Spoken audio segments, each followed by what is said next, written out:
Chapter 76. The ghosts who had been watching quietly suddenly moved. They rushed towards Suo almost at the same time. Their uncontrollable madness and excitement were like encountering a water source in the desert or meeting their own kind in the apocalypse. Not even the air could block the impatience they exuded. Suo didn't expect the ghosts' reactions to suddenly become so intense. Even if I had pointed out your intentions and purposes, there was no need to be so enthusiastic.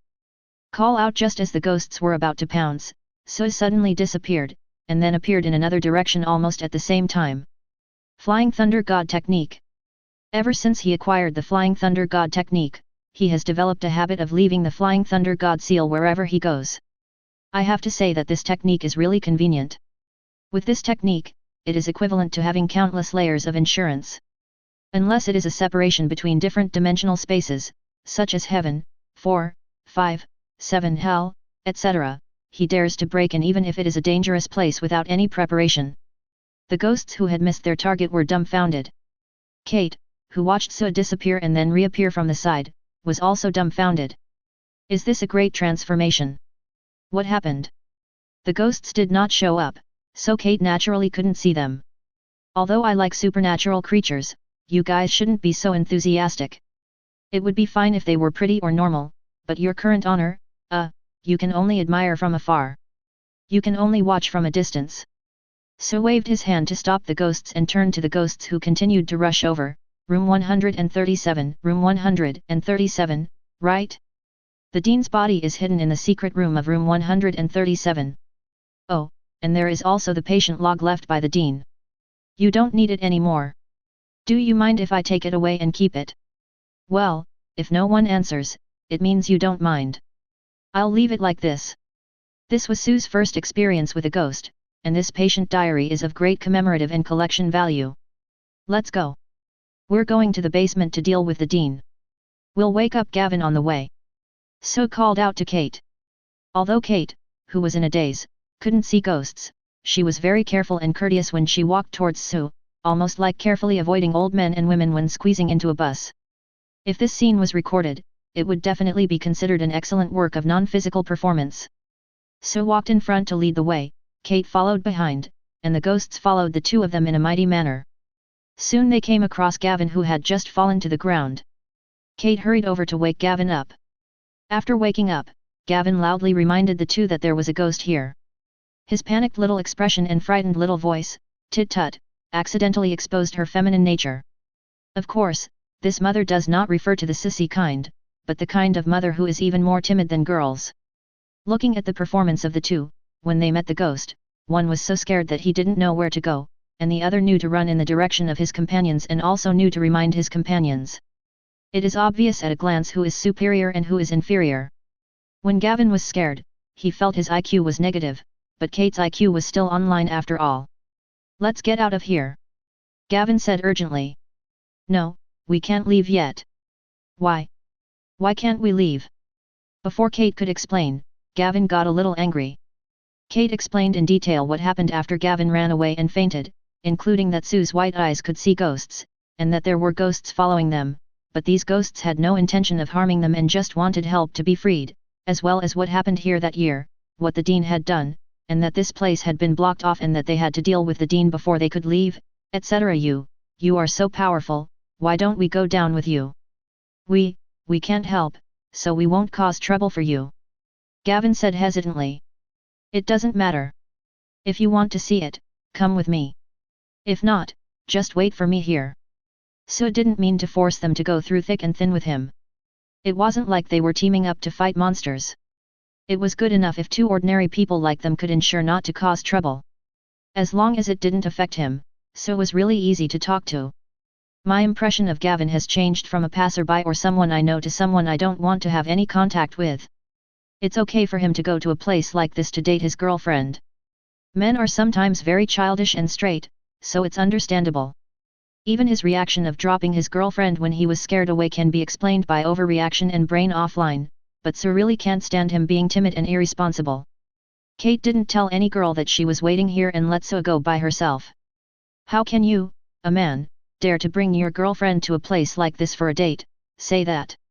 Earth escape, rock hidden technique. Sushi formed seals with his hands, and the ground beneath his feet instantly turned into flowing mud, allowing him to dive down and disappear. Gavin and Kate stared at Sue's strange disappearance in amazement, and then they felt a gust of cold wind passing by them. The coldness made them feel as if they were falling into an ice cave. The ghosts followed Sue and left. I think we should go down. Although Sue is very powerful, he is alone. What if he encounters danger? After all, we came here together, and he helped us. I don't think it's good to let him face danger alone now. Kate hesitated for a moment and said to Gavin. Gavin said, it should be fine. We don't know how to deal with ghosts, and going down will only cause more trouble. There is iron here. Iron can temporarily deal with ghosts. Kate picked up an abandoned iron rod from the side, which looked like the leg of an iron chair. Gavin was still a little hesitant. Forget it, I'll go by myself, you wait here. Kate said, holding the leg of the stool and holding a flashlight. She chased in the direction of the basement. Gavin gritted his teeth hesitantly and finally followed. Basement, room 137. This is an abandoned office, which is in a dilapidated state and full of garbage. Sue slid down from the roof, looked around, and directly locked onto the abandoned bookcase in the corner, from which he found a patient's diary that seemed to be stained with blood. After a quick glance, it records how each 5.3 patient was tortured, their reactions to each torture, and the direction and content of the next experiment, etc. After keeping the patient's diary close to him, Sue had already seen the secret room inside the wall through his white eyes. It seemed that it was the place where the dean tortured patients for experiments. At the same time, in the cabinet in the corner of the secret room, a shriveled corpse was huddled inside. It was the dean's body. Earth escape technique, rock hiding technique. He used the earth escape technique to dive underground again, and after a while, Sue emerged from the secret room. As soon as he came out of the ground, Bjorn saw an old man wearing blood-stained clothes, with withered and pale skin, and his right eye seemed to be about to fall out. His hands were emitting azure blue electricity and reaching towards his head. P.S.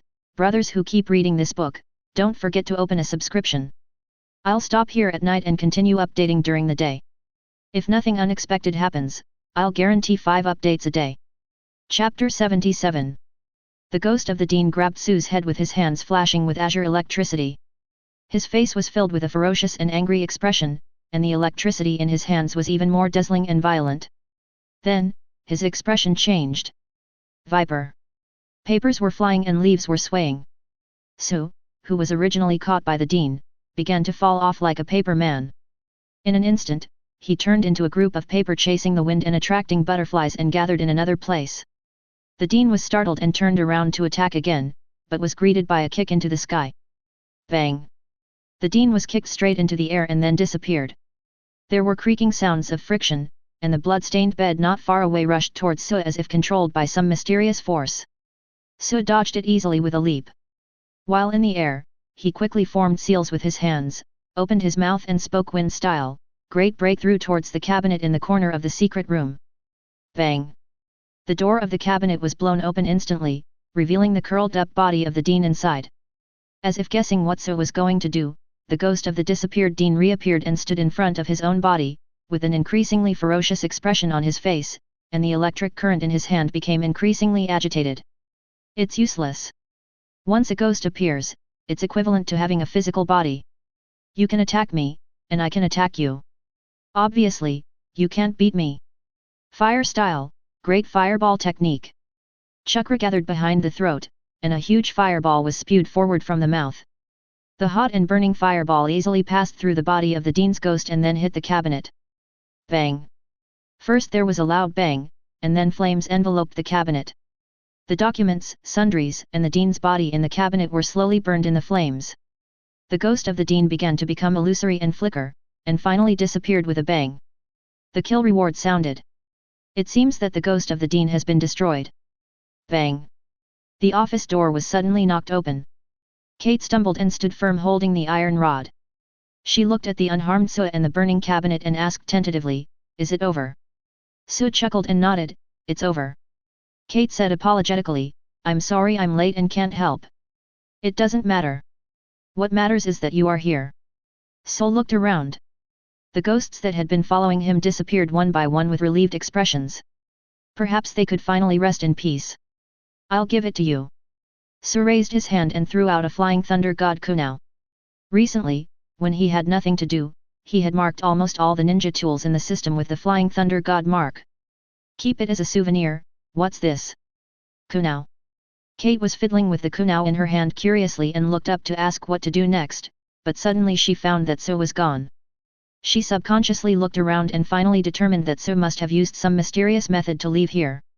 The dean's problem was solved. Su left, which meant that they could leave too. Kate. Kate. Gavin caught up. People, where are the people? Gavin asked blankly, looking at the burning flames and the disappearing Su family. The matter has been resolved and he is gone. Leave? Then. Let's go too. Kate tightly grasped the kunai given by Su, turned around and left the basement with Gavin. It's strange, it's the same environment, and I know there are ghosts here, but when I go out I feel very calm, and I don't feel the fear I had when I came in. Maybe it's because the ghost has been dealt with? Maybe it's because I've experienced it myself. The two came out of the shelter, looking at the starry sky and the quiet and dim streets, each thinking about something. Gavin, let's break up. Kate turned and looked at Ruin. Gavin opened his mouth but didn't ask the reason or try to keep her. He knew that his previous behavior was indeed embarrassing. In fact, when he chased Kate to the basement, he had already thought about turning over a new leaf and becoming a responsible and courageous person. Looking back on his performance, he even despised himself. But Kate didn't give him the chance to express his true feelings, and Gavin also knew that it would be difficult to convince Kate that he would change without proof. Words are not enough, so prove it with facts. Gavin feels that this adventure is his new life. He wants to change his personality, change Kate's view of him, and change his life. Sam? Gavin suddenly remembered the name Su mentioned. The person whose name he remembered must be someone he recognized, right? From today on I will be called Sam, Sam Rodin. The night passes quietly. The next morning, Su checked out of the hotel and drove away from Rockford. A few days later, he returned to the Witcher Bar in Wisconsin. The shabby bar that was originally located next to the highway has now been completely renovated. Although the overall structure has not changed much, a 3-story wooden villa has been added behind the bar. In addition, the exterior of the bar has been thoroughly renovated and designed, and it looks much more upscale than before. Dozens of workers were coming in and out to renovate the interior of the bar. According to previous estimates, it would take at least 1.5 months to be officially completed. In the villa behind the bar, everyone who learned that Su had returned gathered together. Alan, Arthur, Olivia, Anna who stayed in the bar, and Joe who had returned to the bar some time ago. Bang! Su took out the scroll, unsealed it, and instantly white smoke dissipated, and then, piles of gift bags and packaging bags piled up like mountains of gold. This is a gift for you, choose it yourself. Su smiled and clapped his hands in a very Tycoon-like manner, and then 757 turned to Anna and said, I don't think you are needed for the decoration here. I am going back to Mystic Falls to make some preparations. Do you want to come with me? Anna was immediately delighted. Of course, you want to. Try it first. Okay, when do we leave? Pack your things and you can leave later. Anna went straight upstairs to her room at super fast speed and started packing. The others were originally choosing gifts, and they were a little surprised to hear that Su was leaving just after returning. Alan asked Su about the yellow-eyed demon. He couldn't help but sigh and lament when he learned that the yellow-eyed demon was really dead. Then he reported on the progress of the bar renovation. Olivia asked if she should go to Mystic Falls with him, and Su said that there was no need for that.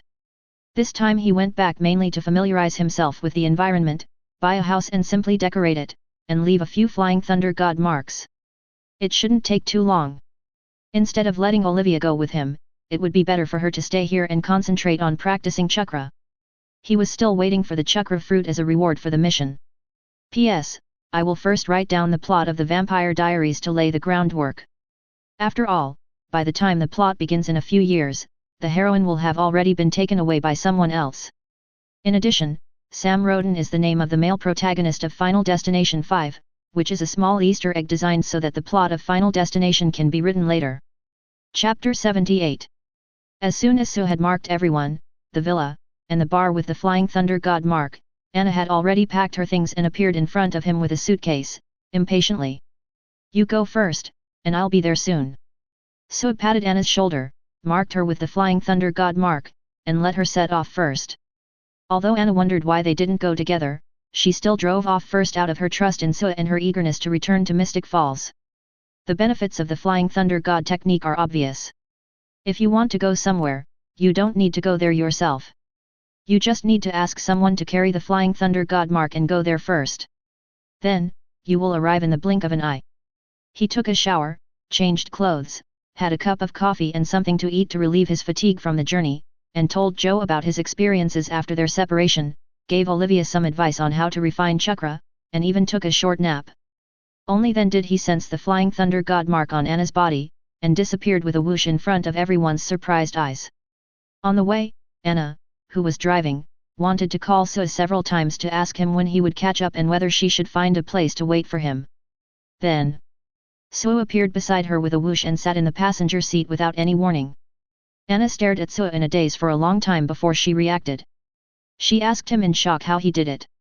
Anna originally thought that he would catch up with her by using Earth Escape or Angel Mode, but she didn't expect that he would appear out of thin air like teleporting. After learning about the situation of the Flying Thunder God technique, Anna was even more surprised. As long as you leave the mark of Flying Thunder God, you can reach the destination instantly, and the mark left behind is almost impossible to erase.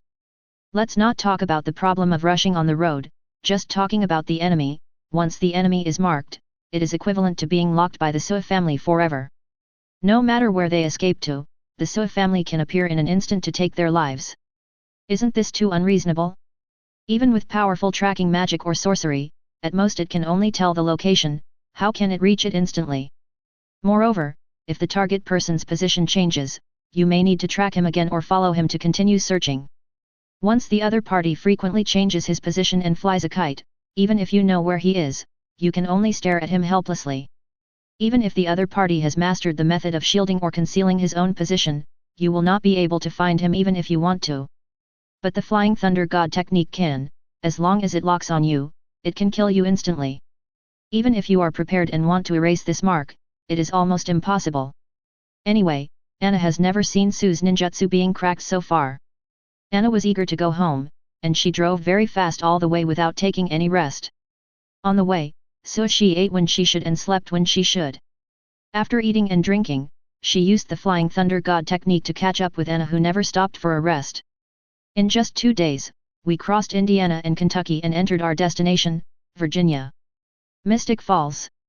A red Ferrari F430 convertible sports car slowly drove into the town. Its eye-catching color, streamlined and cool body, and the luxury car brand made the surrounding town residents look at it curiously, especially the man and woman in the car. Both of them have oriental looks, the girl is pretty and the boy is handsome. They look young and unfamiliar. A wealthy young couple suddenly came to a remote town, and it was hard not to attract attention. What do you think? Sua asked with a smile to Anna, who had calmed down after entering the town. Familiar, yet strange. Anna asked back, what about you? Me too. Although Sue's ID stated that he was from Mystic Falls, and he told Anna that he had left the town a long time ago, in fact this was his first time in Mystic Falls, and his knowledge of the town was limited to what was presented in the TV series The Vampire Diaries. The point is that he hasn't finished watching it all. Anna asked curiously, where is your home? Sue took out his ID and handed it to Anna. It was the first time Anna saw Sue's ID. She took it curiously and looked at the address, and then, her expression suddenly became strange. Seeing Anna's strange expression, Sue asked casually, what's wrong? Is there any problem? Anna returned the certificate to Sue and said in an unclear tone, your home is my home. Sue shrugged, if you still want to follow me after your wish is fulfilled, my home will of course be your home. Anna shook her head, that's not what I meant. I meant that the address on your ID was originally my home, one of the earliest buildings in town. It was my mother's 10-old pharmacy too. Is it such a coincidence? Sue was very surprised, then she recalled that in the TV series Anna and her mother Pearl did want to buy back the original house. The person they went to was Jenna, the aunt of the heroine Elena. The property seemed to be inherited from her brother-in-law's family. Her brother-in-law was the father of the heroine Elena. Sue didn't know why this address was on the certificate assigned to him by the system. Maybe it was a coincidence, maybe not. But in any case, this was both his home and Anna's home. He had to understand the situation. If the house was still in the hands of Elena's parents, he would buy it. Hi. A middle-aged woman with short blonde hair and wearing a police uniform and a police badge walked up to the sports car and greeted the two people in the car in a friendly manner. She looked them over and introduced herself. I am the mayor's sheriff, Liz Forbes. Where are you from? New York. Sue greeted him generously and said with a smile, I run a restaurant in Brooklyn and am currently renovating it. I will go back to my hometown when I have time. You're from a small town? Why don't I have any impression of you? Liz Forbes was a little surprised. Sue shrugged, I don't have any impression of this place either, but it tells me that this is indeed my hometown. Having said that, Sue handed over the ID card and begged. Liz Forbes was also surprised after checking it out. This seems to be the Gilbert family's house. Are you related to them? Sue shook his head, I don't know. I left here when I was old enough to remember. I have no impression of the Gilbert you mentioned.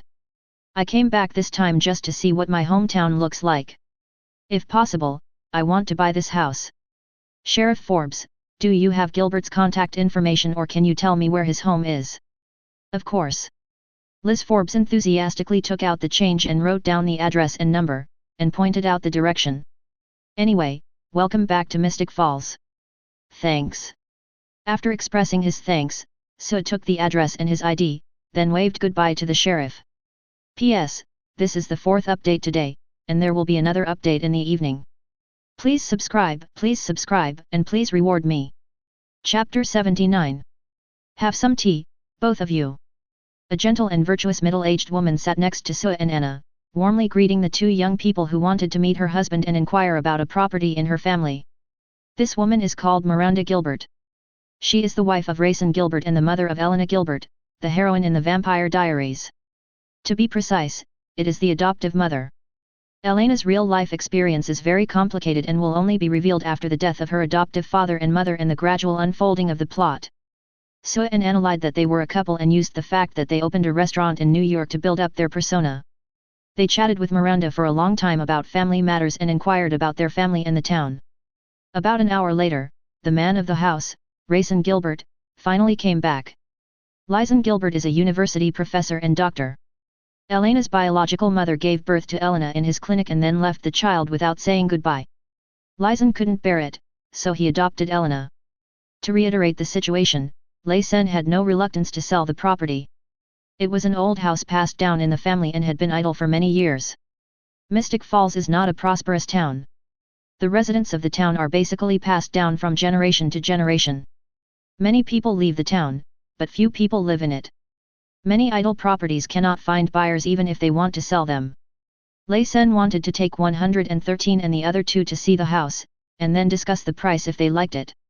However, Sue acted decisively and directly took out 500,000 yuan in cash from the backpack he was carrying. Piles of green cash were piled on the table, and Rayson and Miranda were stunned. Are you sure you don't want to see the house first? Rayson said in a daze, and the price is too much. According to the market price, that house has the highest price. I don't care what the market price is, I only care how much it is worth in my heart. Sue's words were gentle, but powerful. The sports car parked outside, the pile of cash in front of them, and the gentle and powerful declaration all made Rayson and Miranda understand that the young man in front of them was very, very, very rich, and his personality was probably as strong as other rich people, and he was not going back on his word. We won't be living here permanently for the time being. If you feel bad about it, you can help look after the house while we're gone. Rayson and Miranda looked at each other and nodded to Sue in agreement. A few hours later, all the formalities were completed, and Sue and Anna took the key and entered the house that already belonged to them, their home. This house is located in the center of the town, close to the main street, and is a commercial and residential building. The space on the first floor is large enough to be used as a shop for business. The second floor can be used for living, with 3 bedrooms and a bathroom. The attic can be used as a storage room. Anna walked around the house with a complicated look on her face, recalling many past events that happened here. She came to the first floor and looked behind Sue, who was standing on the street outside, and hugged him tightly. She laid her head on his back. Thank you. Don't try to play tricks on me. Even if the other person isn't here, don't think you have a chance. Your relationship is fake. Sue's unromantic attitude ruined Anna's grateful mood. Anna stood up and punched Sue on the back, then changed the subject unhappily. Now that you have a place to live, what are you going to do next? Buying things. Sue turned around and pointed at the empty house and said, how can we live here without any furniture? Let's find someone to clean this place first. I'll have my shadow clone take a plane to New York, and then use Flying Thunder God to buy some furniture in New York and decorate it properly. You don't have to go to New York to buy those things. They're available here. New York is expensive. Anna didn't argue with Sue about spending money. With Flying Thunder God, there was no difference between buying things in New York and here. But she could do things like cleaning by herself, right? If Sue didn't want to do housework, she could do it herself. This was Anna's original home, and it was normal for her to want to clean the house herself. Sue originally wanted to agree, but by chance, at this moment he saw several young girls surrounding his car. Thanks to the fact that people here develop very early, Sue recognized the identities of these girls at a glance. They had hardly changed much from their appearance in the TV series Song Shadong was a little immature. Elena Gilbert, Caroline Forbes, Bonnie Bennett. Elena Gilbert is the heroine of the Vampire Diaries. Sue has only 2 words to describe her: beautiful. She is sweet and pretty with a good figure. The most important reason why Sue watched the Vampire Diaries was because the heroine was beautiful. Is the plot not attractive? It doesn't matter. It's enough that the heroine is beautiful. This is exactly the opposite of the similar movie True Blood. The heroine in True Blood, it's hard to describe. Caroline Forbes, who dresses fashionably and beautifully, likes to be in the limelight, likes to be noticed, likes to be the center of attention all the time, has a strong desire for control and a strong desire to win. She can be called the queen of socializing. Bonnie Bennett is strong and kind, loving, funny and lively, optimistic, considerate, very loyal and caring to her friends, and has a self-sacrificing spirit. At first she suspected that she was a psychic, but later she realized that she was a born witch. Her ancestor was the one who put up a seal on the cemetery near the old church, sealing Anna's mother and other vampires. She was once the maid of Catherine, the vampire who looked exactly like Elena and transformed the 2 male protagonists. The 3 of them are good friends and sisters. Sue opened the door and waved to the 3 girls who were surrounding her car. Then she opened her wallet and took out a stack of US dollars. She smiled and said to the 3 girls who were full of doubt and curiosity, "My name is Sue. I just bought this place. I have a job. Are you interested? Clean this place for me. $500 per person." $500. The 3 girls' eyes lit up immediately. Caroline took the initiative to agree on behalf of the sisters, then extended her hand and introduced, "My name is Caroline Forbes. Is that Ferrari outside yours? Where are you from?" "New York." "As expected, you are from a big city. The clothes you are wearing are the latest models, right? I've seen them in magazines. A shirt costs $9,999. What do you do?" Caroline Forbes has a sharp eye. The shirt Sue is wearing is very low-key. Unless you are familiar with fashion or luxury goods, it would be difficult to recognize it at a glance. Caroline Forbes is worthy of being the queen of social life. Not only does she have a sharp eye, but she is also very proactive. When a rich and young stranger like Sue comes to the town, as the queen of social life, she must find a way to get first-hand information. P.S. The 5th update. The heroine of the Vampire Diaries is really beautiful. Chapter 80. Caroline Forbes made no secret of her interest in Sue, even though they had only just met and exchanged a few words. As a celebrity among her peers in the small town and the social queen of the school, although she has many suitors and admirers, Caroline Forbes only regards them as tools to satisfy her own desire to be popular. Being with them will not make her feel any sense of accomplishment. Instead, she may be ridiculed and pulled down from the throne of queen. Sue is different. He comes from a big city, is very rich, and is dressed in luxurious clothes that you can't buy even if you have money in a small town. He is very young and exudes a fascinating exotic atmosphere. If she could get him and take a few laps around town in his Ferrari, Caroline Forbes was sure that she would instantly become the subject of discussion at school and would be one of the hot topics at school for a long time. Sue looked down at his shirt and said to Caroline Forbes with a smile, "You seem to know a lot about this. You can give me some advice when you have a chance. I don't really understand it." -11 Sure, let's exchange numbers. You have such a great figure and a unique temperament. I know several brands of clothes that are very suitable for you. Caroline Forbes agreed very naturally. Not only did she have a legitimate opportunity to contact Sue again, but she also got the most crucial mobile phone number. Elena and Bonnie standing by were envious and admired. They couldn't strike up a conversation with people and ask for their numbers as naturally as Caroline did. I'll leave it to you now. If you do it quickly and cleanly, in addition to the agreed remuneration, I'll give each of you a small gift. Don't worry, we'll get it done. Bonnie assured, and Elena nodded. Caroline smiled and said, I'm looking forward to the little gift you give me. Of the three girls, Caroline is the most annoying. This is not a derogatory term. Most girls in this country want to be the most popular person in school and be the focus wherever they go. Basically, it can be said that they are all green tea without exception, and their level is quite high. Caroline in front of him is still relatively beginner, even Serena who is far away in New York is not as good as her. So asked the three girls to start cleaning. He and Anna drove away on the pretext of going shopping. When the car reached a deserted place, So found his shadow clone and asked Anna to send it out of the town to the nearest airport. He then walked back slowly. When she came back, So saw Elena wiping the furniture left in the house with a towel. She was very quick and serious in her work, while Bonnie and Caroline were cleaning upstairs and the attic. The three of them had clear division of labor. Elena was responsible for the first floor, Bonnie was responsible for the second floor, and Caroline was responsible for the attic.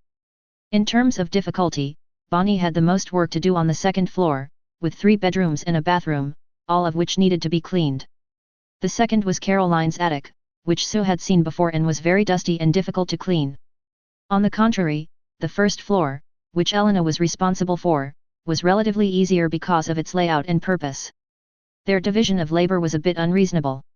It was okay for Bonnie, as it was normal for her to be responsible for the second floor, which had the most tiring work. But Caroline, who had a strong control desire and liked to order others around, should have chosen the easiest first floor. Why would she give the first floor to Elena? Besides, Caroline was obviously interested in him, so he should have chosen the first floor where he had the most opportunities to meet her. Sue thinks it is unreasonable, but in fact it is the most reasonable one.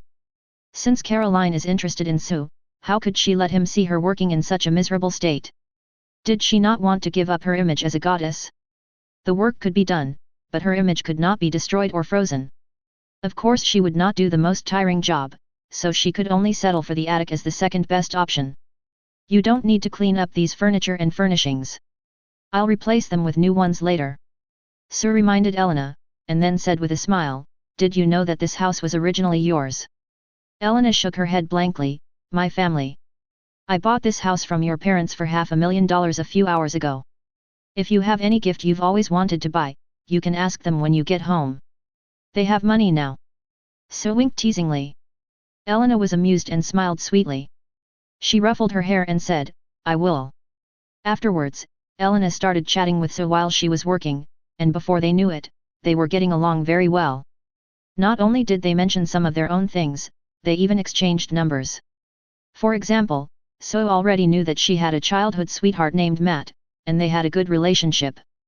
Matt wanted to take their relationship to the next level and become boyfriend and girlfriend, but Elena hadn't thought it through yet.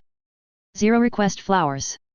According to the plot of the TV series, they would become boyfriend and girlfriend and officially date until they broke up before the summer vacation before entering high school.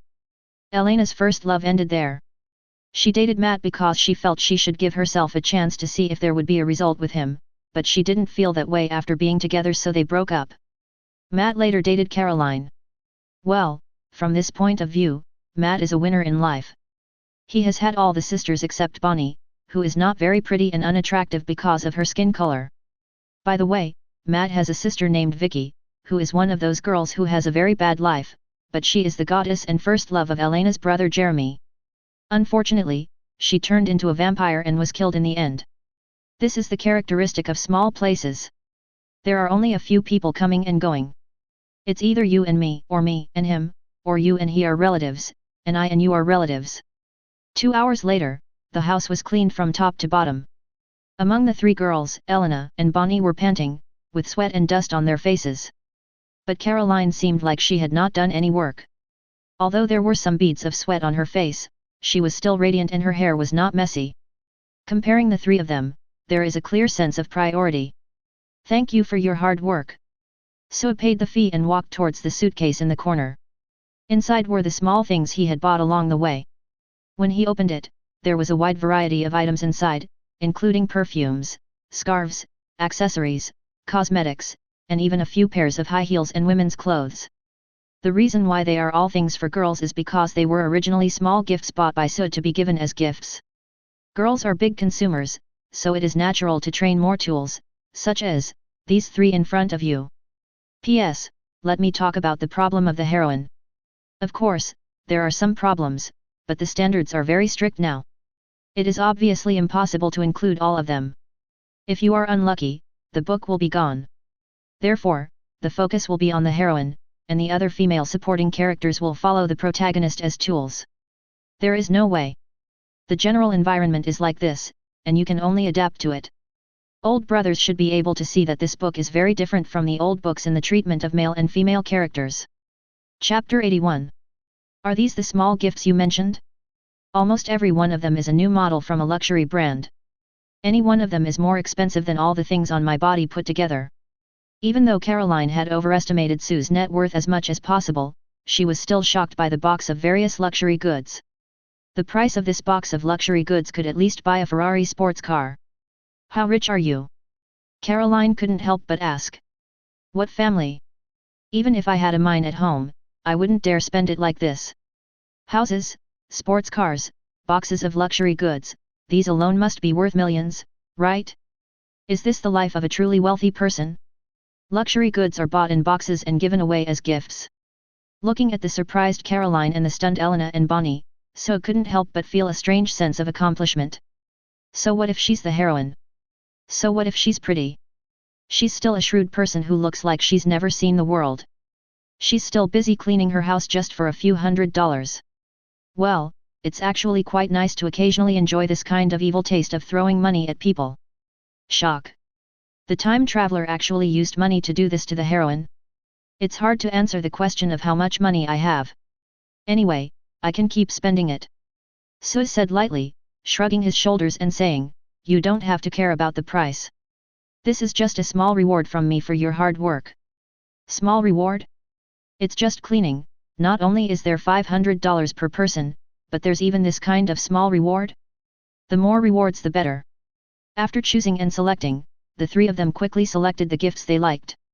Elena chose a scarf, Bonnie chose a bottle of perfume, and Caroline hesitated between a necklace and high heels, and finally chose the necklace. This should be the most expensive reward I have ever received in my life. Caroline suddenly felt a little inferior. Although she was a celebrity in the school, there were only a few people like her in a small town school. Sue was a wealthy man from a big city, and he was so generous. He had seen all kinds of beauties. How could he be attracted by a local phoenix like her from a country town? It's a little early for you to say that. We've just met. We'll have many opportunities to spend time together in the future. You'll definitely have the chance to get a more expensive reward. Sue added with a smile. That's a fair statement, it sounds like what a scumbag says. Sue could swear that he had not had any messy thoughts in mind when he said this. He just felt that a girl with Caroline's personality was very suitable to be his tool. At least he could get something in return by spending money on her. Why do I feel like I'm getting worse the more I talk? What Sue meant by getting was the satisfaction and pleasure after spending money, not those. Never mind, I won't explain any more. I feel tired. It's getting late. We should go. Bonnie reminded her sisters quietly as she watched the sun setting outside. It's time to go back. It's nice to meet you, and thank you for the gift. Elena said goodbye to Sue with a smile. Unexpectedly, Caroline didn't make a fuss and said goodbye to Sue in a normal manner. Sue nodded and said goodbye, watching the 3 girls leave. Sensing the location of the flying thunder god mark on Anna's body, according to her current speed, it is estimated that she should be back in half an hour. As for the shadow clone, he should have arrived in New York.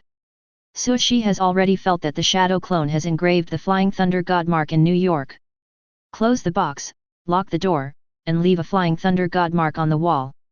Call out Sue's figure flashed and he had arrived near the Williamsburg restaurant in Brooklyn. It seemed that the decoration of the restaurant was not yet completed. Bang! The shadow clone in another place disbanded and the memory returned to the original body. There was no special message. It was just that the shadow clone sensed that the flying thunder god mark had been triggered, and knew that it was its original body that had arrived, and then it disbanded on its own.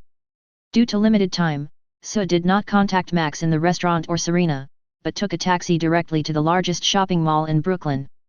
He went on a shopping spree at various high-end home furnishing brands in an inhumane manner. Since he had the ceiling scroll, he wouldn't have to worry about carrying as many items as he bought. However, some items like sofas, beds, and various home appliances were a bit troublesome, so he could only deal with them next time. Half an hour later, Sue asked the store clerks and security guards to deliver the large and small packages of things to the underground garage. After they left, he took the scroll back while no one was sealing it in. Bang! When the scroll was unrolled, a mountain of household items was scattered all over the floor. Just after parking the car, Anna pushed the door open and saw the scene. She immediately realized that Sue had gone to New York to shop. Flying Thunder God technique. This ninjutsu is really a bit too unreasonable. Anna suddenly felt a little sad. She had just arrived home after driving her shadow clone to New York by plane, but Sue had gone to New York to shop without doing anything, and came back even faster than she did. Please make a list of the furniture and appliances you need to buy. I will call Serena later and ask her to prepare them for me and send them to the restaurant. Sue casually gave Anna an instruction, and then asked with interest, "What do you think of those three girls just now?" "What?" Sue shrugged, "I am very interested in Caroline. She can be a better tool than you. Bonnie's talent is not obvious, but the magic book that can unlock the seal of the cemetery belongs to her family. As for Elena," Anna said a name faintly. Her mother was a good friend of Catherine. It could even be said that her mother was sealed because of Catherine. When she saw Elena, who looked exactly like Catherine, she couldn't recognize her. In fact, if Anna hadn't seen Catherine in Chicago in 1983, she would have actually thought Elena was Catherine. They have exactly the same face, but Elena is younger and more immature, and her personality and temperament are completely different from Catherine's. The most important thing is that Anna can hear the sound of blood flowing in Catherine's veins. Elena is human and Catherine is a vampire. I don't like Catherine, even though she looks like Elena," Sue said. Anna raised her eyebrows and said, "So, you like Elena 0.4? This is incredible news. If Olivia knew about this, she would definitely think the end of the world is coming. You who likes the supernatural actually like this, woman. I like you, too," Sue said with a smile. Anna pouted, "Come on, your love for me is at most the kind of love you admire, the kind of love you have for a friend, not the kind of love you have for a couple. So, don't try this on me, don't think you can get away with it, our relationship is fake." Anna made up for Sue's previous lack of understanding of romance. P.S. Before I started writing the book, I thought that one of the heroines would be Elena. This kind of choice is too difficult. Every drama has many heroines and supporting actresses, and there are many American dramas to write. It is really difficult to pick a limited number of heroines from so many characters. Chapter 82. So she really admired Olivia and Anna the most. When they were together, they were more like friends or roommates. It wasn't that he was emotionally cold or had no attraction to them. It was just that when they first met, they just got along like friends. Even when they were out together, there was no chance for any electricity or sparks to flow, so it was difficult for Sushi to deliberately think about it in that way for no reason. Elena. Elena is very beautiful and fits Sue's aesthetic taste very well. How should I put it? Like the heroine in Shadowhunters, she is the type that can stun him at first sight. But, if you say that you like him so much that you want to pursue him or be together with him, that's not the case. After all, there is no emotional foundation. It's just that I feel regretful and unhappy when I think that the things that happened in the TV series will happen again. For example, Elena fell in love with Matt at a young age, which is not so pleasant. Sue feels that it is her responsibility to change their messy love history and promote positive energy. Whether you believe it or not, I believe it anyway. 20. As night falls completely, the town loses the hustle and bustle of the day and becomes quiet and peaceful. In the darkness and the wild forest, Anna quickly moved around and found the cemetery near the old church based on her memory from many years ago. Call out sensing that Anna had stopped, Sushi appeared beside her with a flying thunder god. Under the moonlight, all around were barren forests and mottled ruins. Su nodded to Anna, grabbed his shoulders and used the earth escape technique to sneak underground. There is a hole underground, and it is dark without a trace of light. However, Anna is a vampire and Su has white eyes, so the darkness has no effect on them. There are special symbols engraved on the ground and walls, which should be the magic marks that seal the tomb. Anna looked at Su. Can you see what's going on inside? 27 vampires, all have turned into mummies. This one seems to be your mother, and they look vaguely similar. Su murmured, focusing his eyes in a certain direction. Anna followed Su's gaze and looked at the hard and thick wall. As if the white eyes could see through the obstacles in front of her, she saw her mother. Wait for me. I want to rescue you. Anna looked at Su again. Su did not respond. He could see a special energy surrounding the tomb. It should be the magical power that sealed the tomb. This energy completely blocked the tomb without leaving any gaps. There was not even a difference in strength or thickness. It was distributed around the tomb in a very perfect state. Earth escape technique, rock hiding technique. Earth escape, submerge in the earth. Su tried the earth escape technique that allowed him to sneak into the tomb by changing the state of the ground or the walls, but it didn't work. It was difficult to penetrate the seal formed by the magic calendar by relying solely on the effect of earth escape. Su had expected this result. After all, the sealing technique was different from the conventional 5-element escape technique, just like the large-scale sealing technique in Naruto could not be escaped or entered by earth escape. Although magic power and chakra were both energy, Su was unfamiliar with magic power and the seals created by magic power. If you want to remove the seal and enter the tomb, conventional earth-style ninjutsu alone will not work. You have to think of other ways, such as time-space ninjutsu, Kamui, Yamireizaka, Hollowization, and Space Portal. These abilities should be able to ignore the seal and enter the tomb. Needless to say, Kamui allows one to become virtual and enter another dimension, and then reappear at a designated location from that dimension. This is the ability of the Manjiki Sharingan. Yomi Hirasaka, this technique has the ability to travel freely through space, opening a black portal out of thin air, which can allow the caster to travel within the same space and also allow the caster to freely enter and exit between the real space and the alien space. This is the pupil technique of the Byakugan or the Rinnegan, but it is an advanced bloodline network. Hollowization is a unique ability of Otsutsuki Kinshiki's Byakugan. This is an advanced space-time ninjutsu, and its essence is to transfer oneself or other objects around from the real space to the alien space. When moving, suck oneself or objects into the alien space, and then release them to the target location. It is similar to the power of Obito's Manjiki Sharingan. The space portal is a pupil technique of Sasuke's 6 Megatama Samsara Eye, which can open a passage to any different space. If there is no connection between the abilities drawn by the system, it may be possible to draw the above abilities in a short period of time. For example, if you don't have the Manjiki Sharingan but you draw the Kamui, you can use it. For example, if you don't have the Rinnegan, you can still use the Rinnegan ability you drew. Otherwise, don't even think about it in a short period of time. Taking Kamui as an example, you have to draw the Sharingan first, and maybe you have to go through the upgrade routes like single Megatama, double Megatama, etc., and then evolve it into Manjiki Sharingan, Eternal Manjiki Sharingan, and finally upgrade to Rinnegan, and you have to draw again. At present, the only possibility that is relatively high and can be used if drawn is probably the Hollowization, the unique Byakugan ability of Otsutsuki Kinshiki. However, Otsutsuki Kinshiki comes from Boruto, and as we all know, Boruto is not Naruto, cough cough. In short, it seems that there is no way to help 850 Anna split the grave and save her mother in a short time. So left the flying thunder god mark on the wall of the tomb, and then teleport back to his residence with Anna, who was unwilling to lose. Don't be too sad. I can tell you for sure that your mother will leave the tomb. It's just a matter of time. Su patted Anna's shoulder and comforted her. Anna nodded in understanding. I understand. I just feel a little guilty because I watched her right in front of me but was unable to save her. I'll help you. Su turned around and went upstairs. If I'm really possessed by the Emperor of Luck, let me draw the virtual one. Su stood by the bedroom window, looking at the night outside, and opened the system panel. He now has about 16,000 points, and with 200 points each draw he can draw 80 times. 80 times, one virtualization, isn't that too much to ask? 80 times of 10 consecutive draws, start. Ah! Ah! Ah!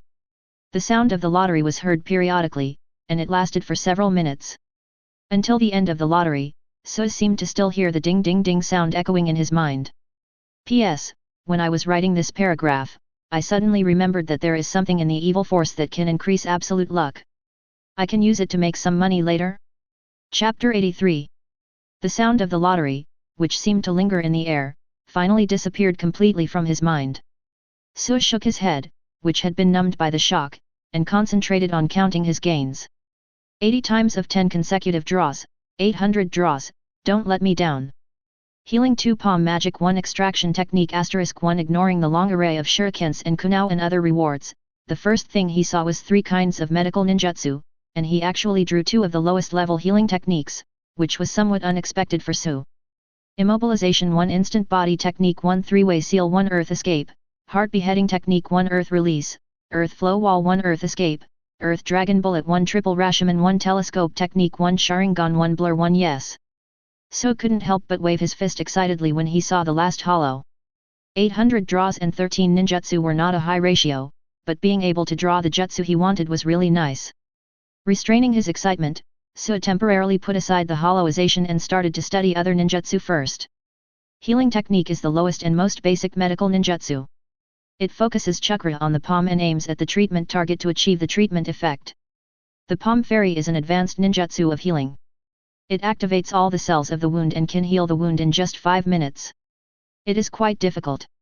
The technique of extracting fine diseases can detect the source of toxins and pathogens that are harmful to the human body by sensing the chaotic chakra in the body. Using a chakra scalpel to cut open the affected area, suck out the toxins and treat the damaged area at the same time, it is considered a difficult ninjutsu among medical ninjutsu.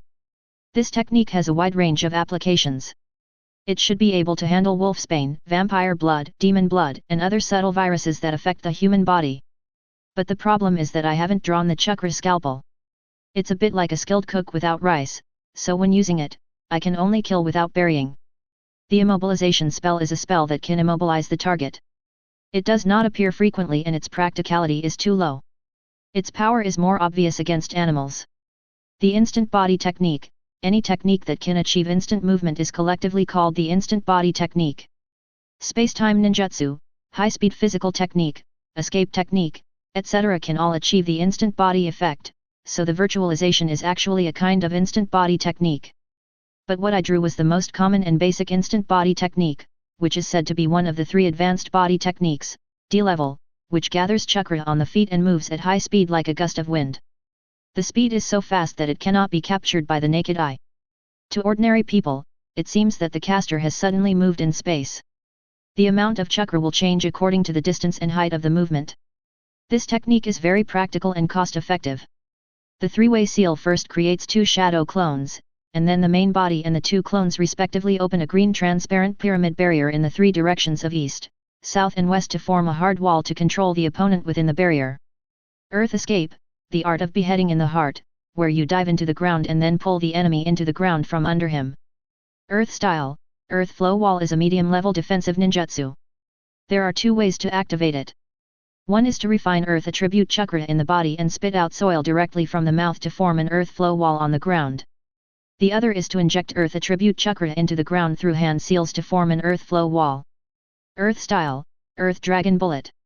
After forming a seal, slap the ground and use chakra to create an earth dragon that opens its mouth and sprays a stream of earth forward. The triple Rashomon opens its mouth wide without any scruples. It is a defensive Rashomon summoned to absorb all attacks. The first gate withstands the attacks, the second gate reduces the power, the third gate spreads the power. According to the 3 gates with different functions, the power of all attacks has been greatly reduced when they reach the caster. Telescope Technique, a technique that uses a crystal ball to monitor a specific person from a distance, requires mastering the chakra characteristics of that person. This is a technique of surveillance and voyeurism. Finally, the Sharingan. It's it that opened the beauty contact lens ninja. It has powerful abilities such as observation, copying, and hypnosis. The holder has extraordinary insight, can observe the flow of chakra, can cast and see through illusions, copy physical techniques, and non-bloodline limit ninjutsu. Finally, the highlight of this lottery is voiding. Without forming a seal, Sushi urged his chakra to focus on his Byakugan. Immediately afterwards, a distorted space appeared around him. As the space ripples rotated, so she disappeared. The surroundings also returned to normal. The next moment, space distortion appeared again in the bathroom, and along with the distorted ripples, Sue appeared in front of the mirror. This technique is quite interesting. Sue murmured softly. The activation time of this technique is slightly longer, and it does not have the instant teleportation effect of the Flying Thunder God technique. However, when it is activated, the surrounding space will be distorted and enter a virtual state, which is quite similar to the power of God. The most important thing is, there really is a different space. It was a space glowing with dark red light, desolate, bleak and lonely. Apart from the dark red light covering the space, there was only a barren rocky land, and nothing else. Sue had not watched Boruto carefully, and did not understand what Otsutsuki Kinshiki's alternate dimension was like. However, he did not expect that the alternate dimension was an independent small world, at least he did not expect that Otsutsuki Kinshiki's alternate dimension was an independent small world. As long as it could be used as a storage room and a warehouse, he would make a lot of money. Apart from anything else, when Serena bought household appliances for him, he would not need to use sealing scrolls to transport them back and forth again. He could directly return to the alternate dimension and be released again. Sharingan, open. Sol looked at his own eyes in the mirror, and the originally normal black pupils instantly turned into blood-red single Magatama Sharingan. Li Zhao, you don't really have to follow the routine from single Magatama to double Magatama and then to triple Magatama, right? How can a protagonist like me, who is a winner in life after traveling through time, have any strong emotional stimulation to evolve? According to the system's usual nature, it has messed up the ninjutsu bloodline and so on. In all likelihood, evolution will depend on lottery. Su muttered a few words, and suddenly found a problem that he had overlooked. His Sharingan only had 10. This is so FG. Aren't you too stingy with the system? Give a pair of Byakugan and only one Sharingan? By the way, can the Byakugan and Sharingan be activated at the same time? One Byakugan and one Sharingan, that would be pretty cool, right? Thinking of this, the curious Su silently rolled his eyes again. P.S. In order to find this alternate dimension, I fast-forwarded several episodes of Boruto before I found it, otherwise I would have finished writing this chapter long ago. Chapter 84. Open your eyes. Su stared at the normal left eye in the mirror, and the chakra energy gathered in the eye. In an instant, the originally black left eye instantly turned bluish-white, and at the same time, blue veins appeared near the eye socket, which were unique to the white eye when it was opened. Left eye, successfully opened the white eye. The right eye is still the Sharingan. One white and one red, Su's eyes in the mirror looked indescribably ghostly. Originally, two colored eyes should have a sense of disharmony and disobedience, but after looking at them for a long time, Su not only did not feel it was disobedient, but instead felt a strange coolness. Well, never mind the image, for a middle school boy, the left Byakugan and the right Sharingan, just force it and it's done. When the Byakugan and Sharingan were activated at the same time, their respective abilities were not affected, nor did they amplify each other. Su also did not feel anything unusual in his body or the chakra in his body. The two bloodline limits were perfectly integrated into his body, which also proved that while the system tore the ninjutsu and bloodline into pieces, it also offset the negative effects or side effects that might occur under normal circumstances. Simply put, if you win the lottery, you can use it without any risks. If you don't win the lottery, you can't use it even if your brain and body think you have learned it. There are pros and cons. One touch idiot 260 operation. Call out with the sound of breaking air, Su used the Flying Thunder God technique to arrive outside the underground tomb again. Void. The space around him began to distort, and Su disappeared in the ripples. The next moment, his figure appeared from the distorted space in a pitch-dark tomb. Success. Sol looked around, then looked at the female captain who was lying on the ground leaning against the wall in front of him. The mummy is Anna's mother, Pearl. The vampires in the Vampire Diaries will turn into mummies if they don't drink blood for a long time, entering a state similar to suspended animation. As long as they smell blood, they will wake up from suspended animation. Once they drink blood, their bodies will return to normal and become full again. Crack. The light from the flash instantly illuminated the dark tomb. Su held up his phone and took a selfie of himself and Gensu. Then the light disappeared, and Su used his blurring ability to leave the tomb. After returning home, Sol looked at the photos on his phone with a slight smile on his face, thinking about how to amuse Anna. After all, he could bring Pearl out at any time now, which was 4 or 5 years earlier than in the TV series. Besides, pearls are not easy to deal with. In the TV series, after coming out of the tomb, he acted like a little boss. Whether he was gathering other vampires in the tomb to rule the town of Mystic Falls, or teaching Damon, the brother of one of the 2 male protagonists, a lesson, he was always domineering and arrogant. If she is released now, can she live an honest life? The resentment and hatred that have been sealed for so many years are not so easy to dispel. Besides, she and Anna both need to suck blood regularly, which is also a troublesome thing. Also, after rescuing her mother, Anna might be willing to continue to follow Sue, but will Pearl agree? Anna values her mother Pearl, and Pearl also values her daughter Anna. The affection between the 2 mothers is indeed very deep. Sue had no intention of forcing Anna to stay by his side forever. As friends, they didn't need to meet every day or live together all the time. It was enough for her to show up when needed. Besides, it was agreed at the beginning that she would be his sparring partner, and he would ensure her safety and cover the expenses during this period. Although the sparring work was not fully performed, he did not say that he wanted Anna to follow him forever. Therefore, if Anna wants to start a new life with her mother, Sue will not refuse. But if Genzu wants to take Anna away by force, then she will have to talk it out. Anna is his friend, but Pearl is not. The golden sunshine shines on the earth, and the sleepy town gradually revives with the beginning of a new day. Shops and institutions on the street opened one after another, and there were more and more people and vehicles of all kinds on the road. In the park not far away, there were children laughing and playing, and young people sitting on benches or on the lawn drinking coffee and eating breakfast. Call out in the living room on the first floor, Sue appeared out of nowhere, holding a cup of coffee bought from a cafe near Williamburg restaurant. Yes, it's the cafe where Anna used to work. Putting Anna's cup on the cabinet next to her, Sue drank her own coffee, opened the door and walked out. There were many people stopping outside, and when they saw Sue, they greeted him in a friendly manner and asked about his background. After the red Ferrari sports car drove into the town yesterday, rumors about Sue and Anna had already spread throughout the town, especially after Caroline and the others spread the word. Many young people knew that a rich man driving a sports car had come to the town and had bought a house here, apparently intending to live there permanently. So early in the morning, many young people on their way to school would pass by here deliberately to see the cool red sports car and what the owner of the sports car looked like. The car is very cool. He is very handsome. As for whether he is rich or not, I'm sorry, most people can't recognize the value of those luxury brands on Sue, but if he owns a sports car and buys a house, he must be a rich person. Hi, good morning. A delicate voice sounded beside Sue.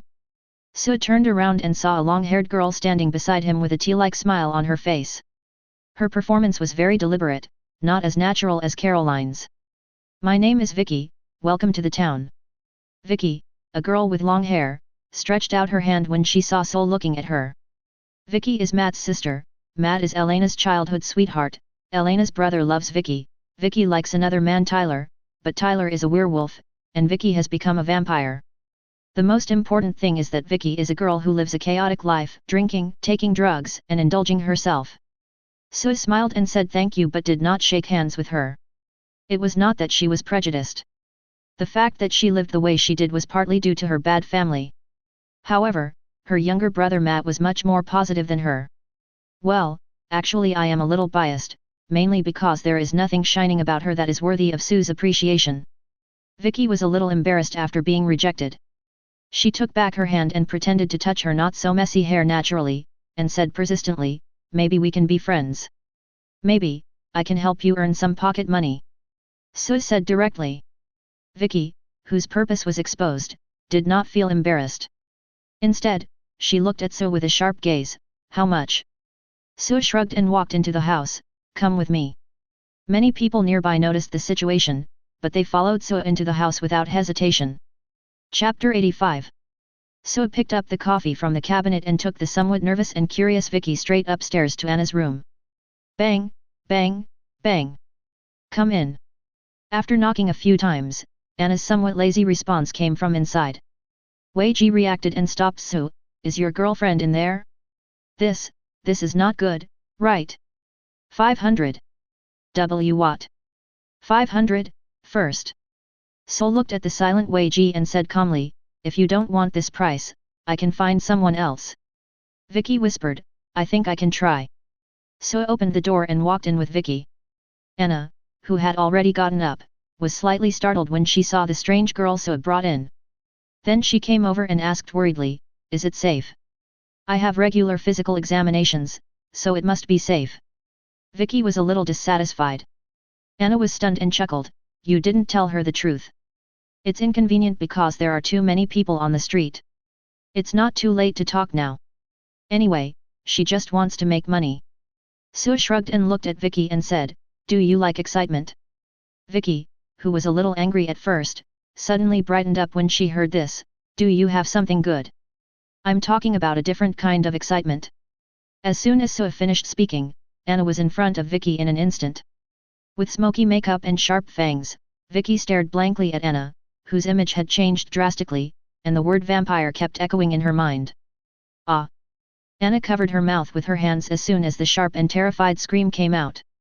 Vicky was shaking all over with fear, her pupils dilated instantly, the fear of death shrouded her heart, and her brain went blank. It seemed like a long time had passed, yet it seemed like only a moment. Vicky, who did not feel any pain, finally regained consciousness and regained consciousness. Anna slowly let go of her hand. Vicky took a deep breath and asked in a trembling voice, "You? Are you vampires?" "I am." "He's not." Anna shook her head and completely let go of Vicky. "I won't kill you or hurt you, I just need you to give me some blood, I can guarantee that I won't cause any harm to you and via.ta. Anna looked at Sue, who counted out $500 from his wallet one by one under Vicky's gaze, and then put them in Vicky's hand.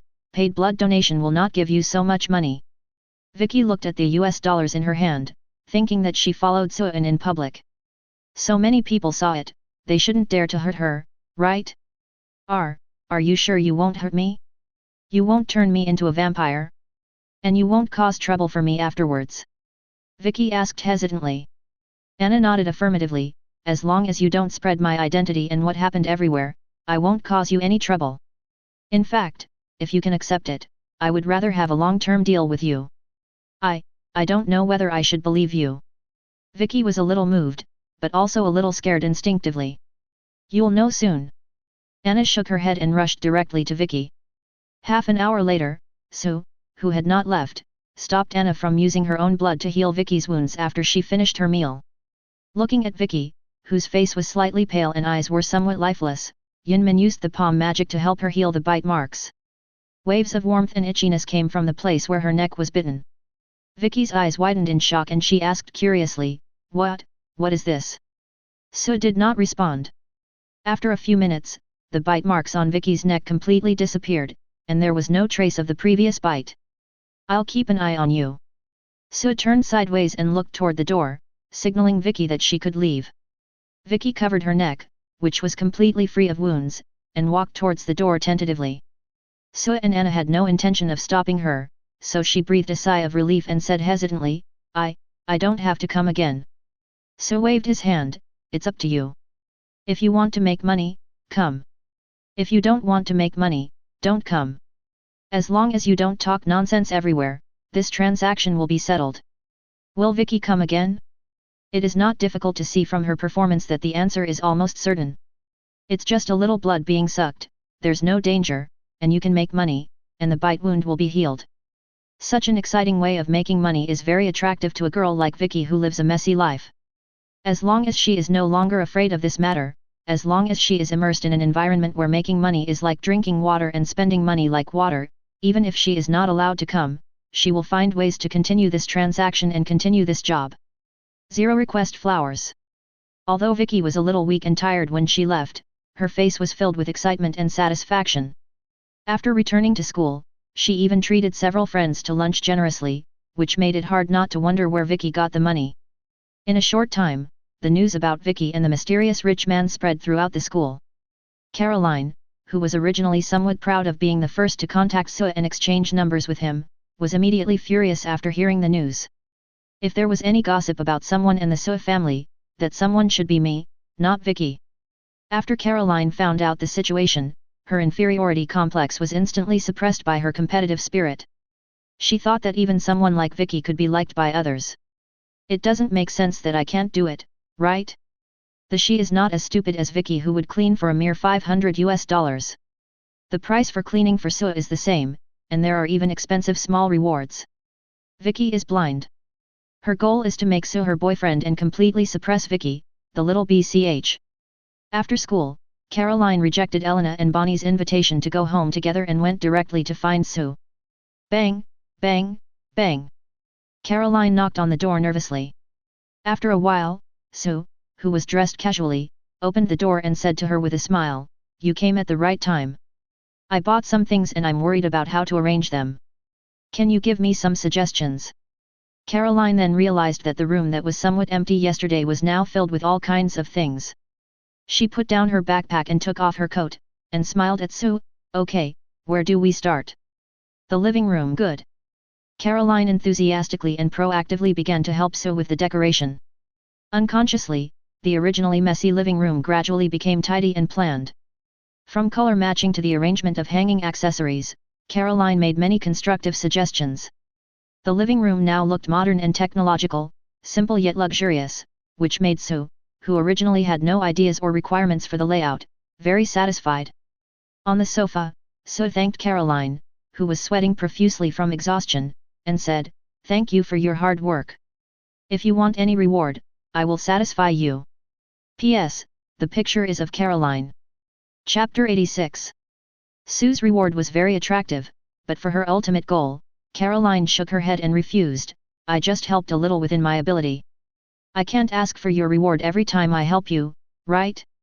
I think we are friends. By the way, where's your girlfriend?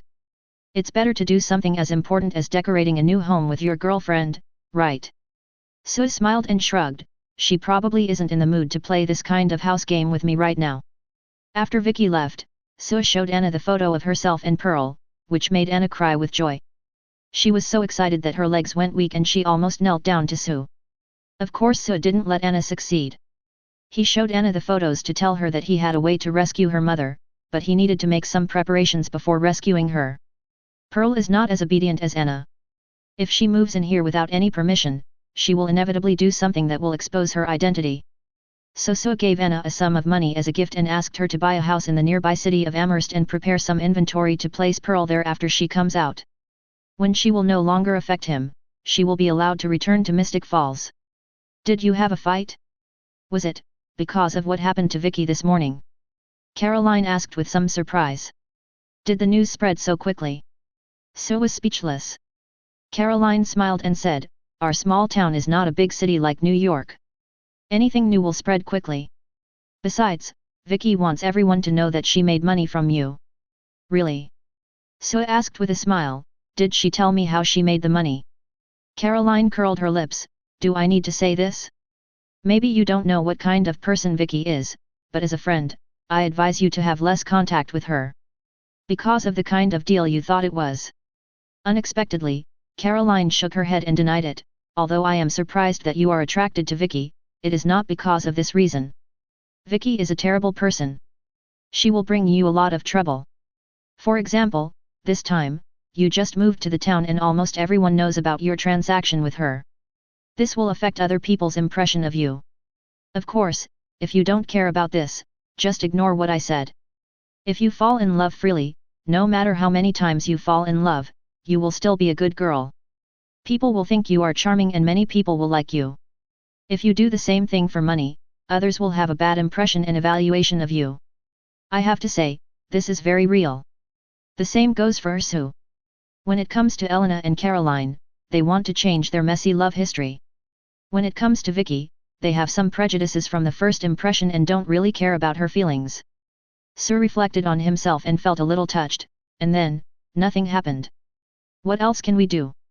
Sue is not a great saint who treats everyone equally. Isn't it normal to have your own preferences? When it comes to people you admire and like, you will definitely be enthusiastic and proactive, but when it comes to people you don't like, do you also have to be enthusiastic and proactive? That's crazy. If Vicky is willing, I will maintain this trading relationship with her for the time being. Unless... Sue looked at Caroline.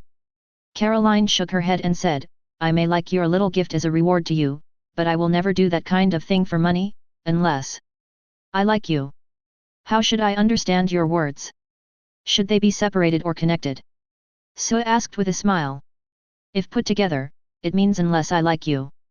If separated, it can be understood as unless is a sentence, and then I like you is a sentence. I won't be so shy when confessing my feelings. Caroline came to her senses and explained with a smile, but there was a hint of weirdness in her words. I should go now. My mom will scold me if I come home too late. She's the sheriff of the small town, so you know, she's very strict. Goodbye. See you tomorrow. Watching Caroline wave goodbye and leave, So couldn't help but smile. This kind of interaction sometimes made it easy for him to ignore the other person's age. It was not yet dark, and So locked the door and prepared to visit someone, Zach Salvatore. There is an old apartment near the Vickery Bridge. The apartment is very large, but usually only a single middle-aged man named Zach Salvatore lives here. This apartment has been passed down from generation to generation in his family. On the surface, Zach Salvatore is just an ordinary human being, a lonely middle-aged man. In fact, he is indeed just an ordinary human being, but he has two uncles, one named Damon and the other named Stefan. However, when they are in public, they will call Zach Salvatore uncle, because they are vampires who will not age. Sue's purpose of visiting him was not to scare him, nor for Damon or Stefan, but for the verbena he secretly planted. Just because he could resist the vampire's hypnosis didn't mean that other people around him could, so verbena was very valuable. Sue wanted to buy some verbena from him and learn about its cultivation at the same time. Bang, bang, bang. Outside the apartment door, Sue, who habitually left the Flying Thunder god mark, knocked on the door slowly to convey his goodwill to the homeowner. Who are you looking for? A middle-aged man opened the door and looked at Sue with confusion and vigilance. Zach Salvatore. Yes, who are you? My name is Sue, and I want to buy some verbena. Bang. The other person's expression changed, and without any warning, he slammed the door shut. Sue touched his nose and his body suddenly became ethereal. Then he appeared in front of Zach Salvatore, who was nervously trying to make a phone call in the room. Pa! The phone fell to the ground from the terrified Zach Salvatore's hand. How did you get in? What are you? Just as Sue was about to speak, he suddenly saw the door behind Zach Salvatore being pushed open quickly and forcefully, and a figure rushed in front of him like a ghost. Smoky makeup, sharp fangs, it turned out to be a vampire. Sue really didn't expect that there would be a vampire here. After all, there are still several years before the plot begins. The other party appeared suddenly and quickly, and in the blink of an eye he had reached out to grab his neck.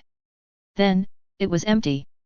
Sue flashed to the door of the apartment, then rushed in a flash. You didn't. A boy who looked to be about 17 or 18 years old was about to ask about Zach Salvatore's situation when he was suddenly attacked and flew out. Swoosh dot swoosh dot swoosh. The figure flickered and became a blur. Zach Salvatore could only see the 17 or 18-year-old boy swaying in the air like a thin leaf in the wind. He could not see clearly how the person who attacked him attacked. Chapter 87. Stop, stop hitting me, stop it, stop now. I have verbena, I'll give it to you, I'll give you verbena. Seeing his uncle being ruthlessly beaten by the other party, the shocked Zach Salvatore was in disbelief, but he did not forget to save him quickly. Bang! The strong wind suddenly stopped and the fine leaves fell to the ground. Sol looked at the young man frowning in pain on the ground with some dissatisfaction. Although this young man was actually over 140 years old, he was only 17 years old when he was transformed into a vampire, so this square and angular face was indeed very young. Stefan Salvatore, one of the two male protagonists in the Vampire Diaries. In 1864, he was controlled by Catherine and turned into a vampire by drinking blood. Because he didn't want to be lonely, he forced his brother Damon to become a vampire as well. Later, he met Lassie, and with the help of his good friend Lassie, he gave up human blood and drank animal blood instead. A vegetarian, he hopes to coexist peacefully with humans and has been trying to control his bloodthirsty nature. In the plot, Elena and her parents had a car accident near the Vickery Bridge and the car fell into the river. It was he who rescued Elena. Later, he transferred to Elena's school and started dating her, and then, they got into a very bloody four-corner relationship. Elena and the vampire Catherine look exactly the same, as if they are doppelgangers. Damon and Stefan also developed feelings for Elena because of Catherine. Then Catherine came back. It's hard to describe the whole thing in a few words. It's just very messy and bloody. Speaking of doppelgangers, it seems that Stefan has one too? To be more precise, Stefan should be someone else's doppelganger. So she didn't quite understand the setting of doppelgangers, but one thing is certain, doppelgangers are separate and independent individuals. I wonder if Olivia and Lacey are doppelgangers? Although normally they belong to different American TV series, in this world of American TV series fusion, it seems reasonable to understand them as doppelgangers, provided that Lacey really exists in this world. Do you know Lacey? This was the first thing Sue said to Stefan. You know Lacey, too. Stefan, who was a little worried about the other party's identity and strength, was relieved when he heard the question without any malicious intent. He stood up and said, I haven't seen her for a while. Yes, I know her. We are friends. Stefan proved the existence of Lacey, and if there is a chance, he can see Lacey who looks exactly like Olivia.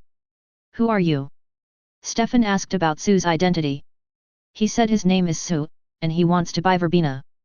Zach Salvatore took over and told Uncle Stefan the other party's identity and purpose. Sue was a little curious about why Stefan came back to Mystic Falls at this time, but he suddenly rushed over and tried to lock my throat. I couldn't just beat him up without any cause or effect, right? If you want to fight, you have to have fun. Since you decide when to start, it's naturally up to me to decide when to end. Anna is an incompetent sparring partner, so Stefan is asked to take on the role temporarily. Anyway, he is thick-skinned and tough, and it is a good opportunity for him to familiarize himself with the newly drawn ninjutsu. Prepare the verbena. I want the kind that can be planted. Sue instructed Zach Salvatore, and then instantly came in front of Stefan. Blur, open. The distorted space produced layers of ripples, and before Zach Salvatore could react, Sue and Stefan had disappeared. Zach Salvatore shouted the two names in panic but got no response, as if Sue and Stefan had never appeared here at all. Not knowing where they went, and not knowing what the Sue family would do to Uncle Stefan, the helpless Zach Salvatore could only worry. Finally, he gritted his teeth and went to the basement to find Verbena. The other party's goal is Verbena. As long as they don't get the Verbena, they shouldn't hurt Uncle Stefan. A middle-aged nephew is really worried about his young uncle. Different space. The blood-red space made Stefan stunned and shocked, and he also felt an indescribable sense of oppression. It was desolate, bleak, and annihilated. Apart from the rocky land without any vitality, all he saw here was despair. Where is this place? Stefan looked warily at Sue who was flexing his fingers opposite him. Wind style, great breakthrough. As soon as I opened my mouth, a strong wind came. Stefan reacted quickly and raised his arms. The strong wind hit him and made him stagger back a few steps. He subconsciously put his arms down. The shurikens flying all over the sky were spinning at high speed, coming at tricky angles with the wind. Stefan had no time to think about where this place was or what the other party's purpose was, so he could only dodge with all his strength. Bite! Bite! Bite! A large number of shurikens were nailed to the ground, and Stefan's clothes were torn in several places. Even though he tried his best to dodge, several shurikens were still stuck in his body. OJ! A shuriken fell to the ground, and Stefan felt someone grabbing his ankle, followed by a huge force that instantly pulled him into the ground, leaving only his head exposed. Earth escape technique, beheading in the heart. Sue floated up from in front of him, leaped back deep into the air, formed seals with both hands at the same time, and after landing, he slapped the ground with his palms. In an instant, the ground changed, and a dark brown earth dragon rose up vividly, roaring at Stefan who was buried in the ground. Earth escape, earth dragon bullet. A soil bomb hit Stefan in the face and exploded directly on his body. 920 SAND and rocks were flying everywhere, and the air was filled with smoke. Byakugan, open. Sharingan, open. This opportunity is rare, and it is unknown when the next time Stefan will be able to be a sparring partner. So Sue simply put on a show of ninjutsu and practiced his available abilities on Stefan, the human sandbag. Earth escape, submerge in the earth. Sue dived underground again, looked at Stefan who was looking for him with his eyes rolled up, raised the corner of his mouth slightly, and suddenly emerged from behind him. Water style, water wave. A torrent of water instantly hit Stefan's back, and his clothes exploded. Stefan fell forward, but when he was about to fall to the ground, he suddenly stopped in a very unscientific posture, then let out an angry roar, turned around and punched Sue. I'm just waiting for you to take action. The Sharingan had already observed his attack intention based on the changes in his body muscles. The moment Stefan turned around and attacked, Su's new seal had been completed. Earth release, earth flow wall. Boom! A dirt wall rose from the ground in front of Su, and Stefan's fist inevitably hit the wall. Bang! There was a loud sound of heavy hammer hitting the wall, but only dust and fragments fell down, and the wall itself was not shattered or cracked. The defensive effect of this move is unexpectedly good. Chapter 88. Stefan pounded the wall frantically. His long-suppressed nature finally got out of control after a series of setbacks. The powerless anger and unwillingness turned him into a beast, and he just wanted to tear apart everything in front of him. Stefan's state at this moment can be described in 4 words: impotent and furious. Through the flying thunder god mark left by the contact, Su instantly came behind Stefan, looked at Stefan who had lost his mind and only knew how to fight against the earth wall, and patted him on the shoulder. Stefan roared and turned around, with smoky makeup and sharp fangs, and pounced on Su like a wild beast. Magic, the art of Naruto. The Sharingan rotates, and the illusion effect is strengthened. The moment their eyes met, Stefan's hideousness and madness suddenly froze, his eyes went from out of control to clear, and then from clear to dull. After a moment, 2 lines of tears that seemed to be filled with regret slowly flowed from his eyes, which had now returned to normal. The teardrops as big as bean petals fell as he knelt on the ground and bowed his head in repentance. Su once again lamented the applicability of the Naruto technique. It was applicable to humans, demons, werewolves, vampires, and all of them, and the effect was remarkable. Now that the Sharingan has enhanced the illusion technique, the effect must be stronger. Is there a chance to find an angel to try it? Most of the effects of ninjutsu have been on Stefan. After testing, several attack-type ninjutsu seem to have ordinary effects. In fact, if Stefan was not a vampire with thick skin and flesh who could not die, he would have died long ago and basked in the sun, forgetting that this is his own different space. There is no sun at all. In order to test the effects of all ninjutsu as much as possible, Su did not input much chakra each time. The amount of chakra determined the power of the ninjutsu.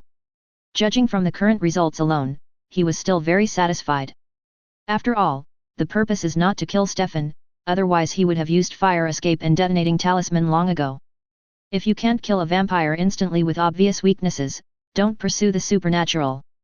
Just find a place to take a nap. You can dream about anything. Real space. Zach Salvatore, who had already prepared the verbena, stood at the place where Su and Uncle Stefan disappeared and wandered anxiously. The longer time passed, the more uneasy he felt. The space distorted and a human figure emerged. Su let go of his hand, and Stefan staggered forward a few steps and fell to the ground. Uncle Stefan. Zach Salvatore was horrified and hurriedly helped Stefan up, then he was stunned. Is this still the mysterious and elegant Uncle Stefan? His clothes were like strips of cloth, tattered, and his body, which was not supposed to be injured, was covered with bruises and could not recover in time. The most important thing was his mental state. At this time, Uncle Stefan seemed to have experienced an unbearable blow and looked depressed and lost. What did you do to him? Zach Salvatore helped Stefan up and looked at Su with fear. Don't worry, you won't die. Su walked towards a foam box nearby, in which thousands of verbena plants were planted. In addition to being able to restrain vampires, verbena can also be used as medicine. It is cool in nature and slightly bitter in taste. It has the effects of cooling blood, dispersing blood stasis, promoting menstruation, clearing away heat, detoxifying, relieving itching, repelling parasites, and relieving swelling. Its flower language: justice, expectation, innocence.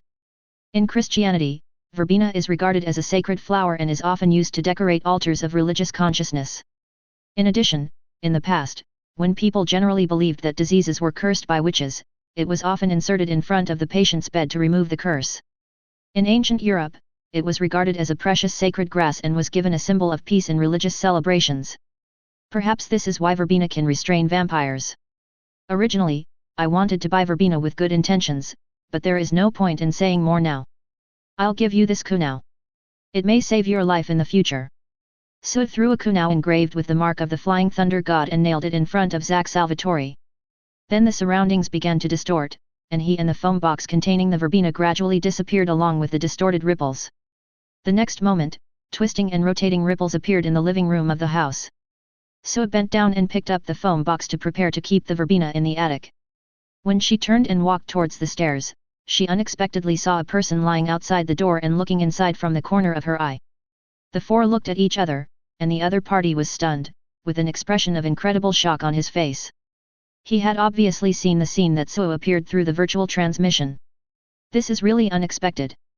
Sue winked at the person outside the door, put down the foam box, turned around and opened the door. The people outside the door subconsciously took a few steps back and looked at Sue nervously. Sue smiled at the other party and asked very naturally, "Elena, are you here to see me?" The nervous girl leaning against the door in front of me is Elena. Elena was a little confused when she saw Sue's natural expression. Was she dazzled? Why didn't he look like his secret had been discovered? I wanted to see if there was anything I could do to help, but you locked the door, and I called out to you a few times but there was no response. What were you doing? Elena explained and tested. Sue invited Elena into the house and explained with a smile, I just had a fight with a vampire and was not at home. Suck, vampire. Elena's eyes widened again. He admitted that he was not at home, so it was not her eyes playing tricks on her just now. Sue was indeed not at home, and he really appeared suddenly in a distorted space. Elena's mind was full of questions. She wanted to ask something but didn't know whether she should ask or not. Or, she didn't know what to ask. Ask a vampire? Or why did he suddenly appear? I didn't want to let you know so soon. Since you discovered it by accident, then. Looking at Elena who was gradually trembling with fear and seemed to want to turn around and run away, Sue suddenly laughed and changed the subject, then I can only confess to you. Confess, confess. Elena breathed a sigh of relief. She thought Sue was going to kill her to silence her. Sue invited Elena to sit on the sofa, closed the door, turned around and came to her, looked at her nervous face and slowly said, a brand new world is about to open its doors to you. From this moment on, your ordinary life may be far away from you. Are you ready? The sudden sense of ritual made Elena's throat move subconsciously. She took a deep breath, looked directly at Sue and nodded heavily, I'm ready. P.S. I was also drunk. I should have been writing smoothly according to the previous chapter, but I got stuck for no apparent reason. It took me 3 hours to write this chapter. Chapter 89. Elena is kind, brave, strong, considerate, and has both beauty and wisdom. That's a bit too much. What Sue meant was that he was very optimistic about Elena becoming a ninja, and he really wanted to know how the vampires and werewolves would react when the plot began a few years later and saw that the originally powerless human girl had turned into a ninja who could easily destroy them, and what kind of impact would Elena, who no longer needed Stefan and Damon's protection, have on the original plot. Looking at Elena's brave and resolute eyes, Sue confirmed again, are you really ready? Yes, I am ready. Are you sure? I'm sure. EXR. Have you not figured out how to lie to me yet? Elena frowned and raised her voice as she looked at Sue. The original mysterious ritual atmosphere disappeared after Sue's repeated questioning. Elena extremely suspected that he had not thought of any excuse to fool her. The first effort is strong, the second is weaker, and the third is exhausted. Elena felt her spirit was gone. I'm just not sure you can succeed. Never mind. I'll tell you some truths about this world first, and we'll talk about the rest later. Sue's small classroom is open again. Vampires, werewolves, ghosts, witches, these were things that Elena would know even if Sue didn't tell her. But she didn't know about demons, angels, shadow hunters, which existed outside of the Vampire Diaries, not to mention the various types of supernatural creatures, including several types of vampires. Sue's enlightenment of the supernatural world is not just a dry language introduction, but also short stories from personal experiences and trophies that can be displayed. For example, there is the cold rifle that can completely kill most supernatural creatures, the sealed body of the yellow-eyed demon, and the patient logs of the ghost incidents in the asylum. It not only enhances persuasiveness, but also gives Elena a more intuitive understanding. Now you understand why I have to repeatedly confirm whether you are ready? Ignorance is sometimes a kind of bliss, and knowing too much is not necessarily a good thing.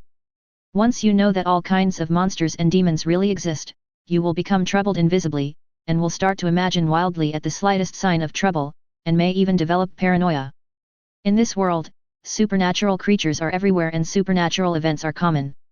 Why don't the relevant departments release this information to the people so that they can take precautions and make more preparations? Be it the Wen brothers, other demon hunters, or even the protagonists or organizations in other plots, why wouldn't they easily reveal their identities and the truth of the matter to ordinary people? It's because making it public will only make the world more chaotic and cause those who know the truth to reshape their outlook and add countless troubles and worries. It has no meaning at all. Apart from the plot characters, Sue had never revealed these to ordinary people, or performed ninjutsu recklessly. I quite like the taste of this coffee. You should try it. Sue handed a cup of coffee to Elena. Elena took it, opened the cup and prepared to drink it, but suddenly froze.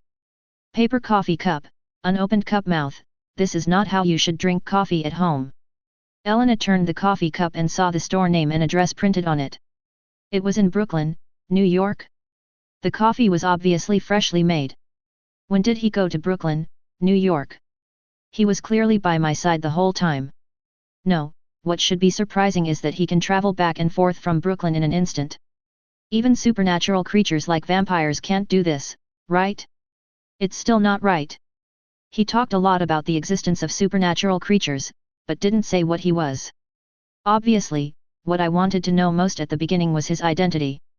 This is my first time to drink New York coffee, thank you, but I want to know more about who you are, what your identity is, and how did you, Cobb, do it? The ancestor of Chakra, the founder of ninja, the god of ninja, the man in heaven, the founder of ninja sect. All are fine. Sue said a series of titles and roughly explained the relationship and principles between Chakra and ninjutsu. So you are a good person? I mean, you are on the side of humans. Elena was confused and judged the Sue camp in a simple and rough way.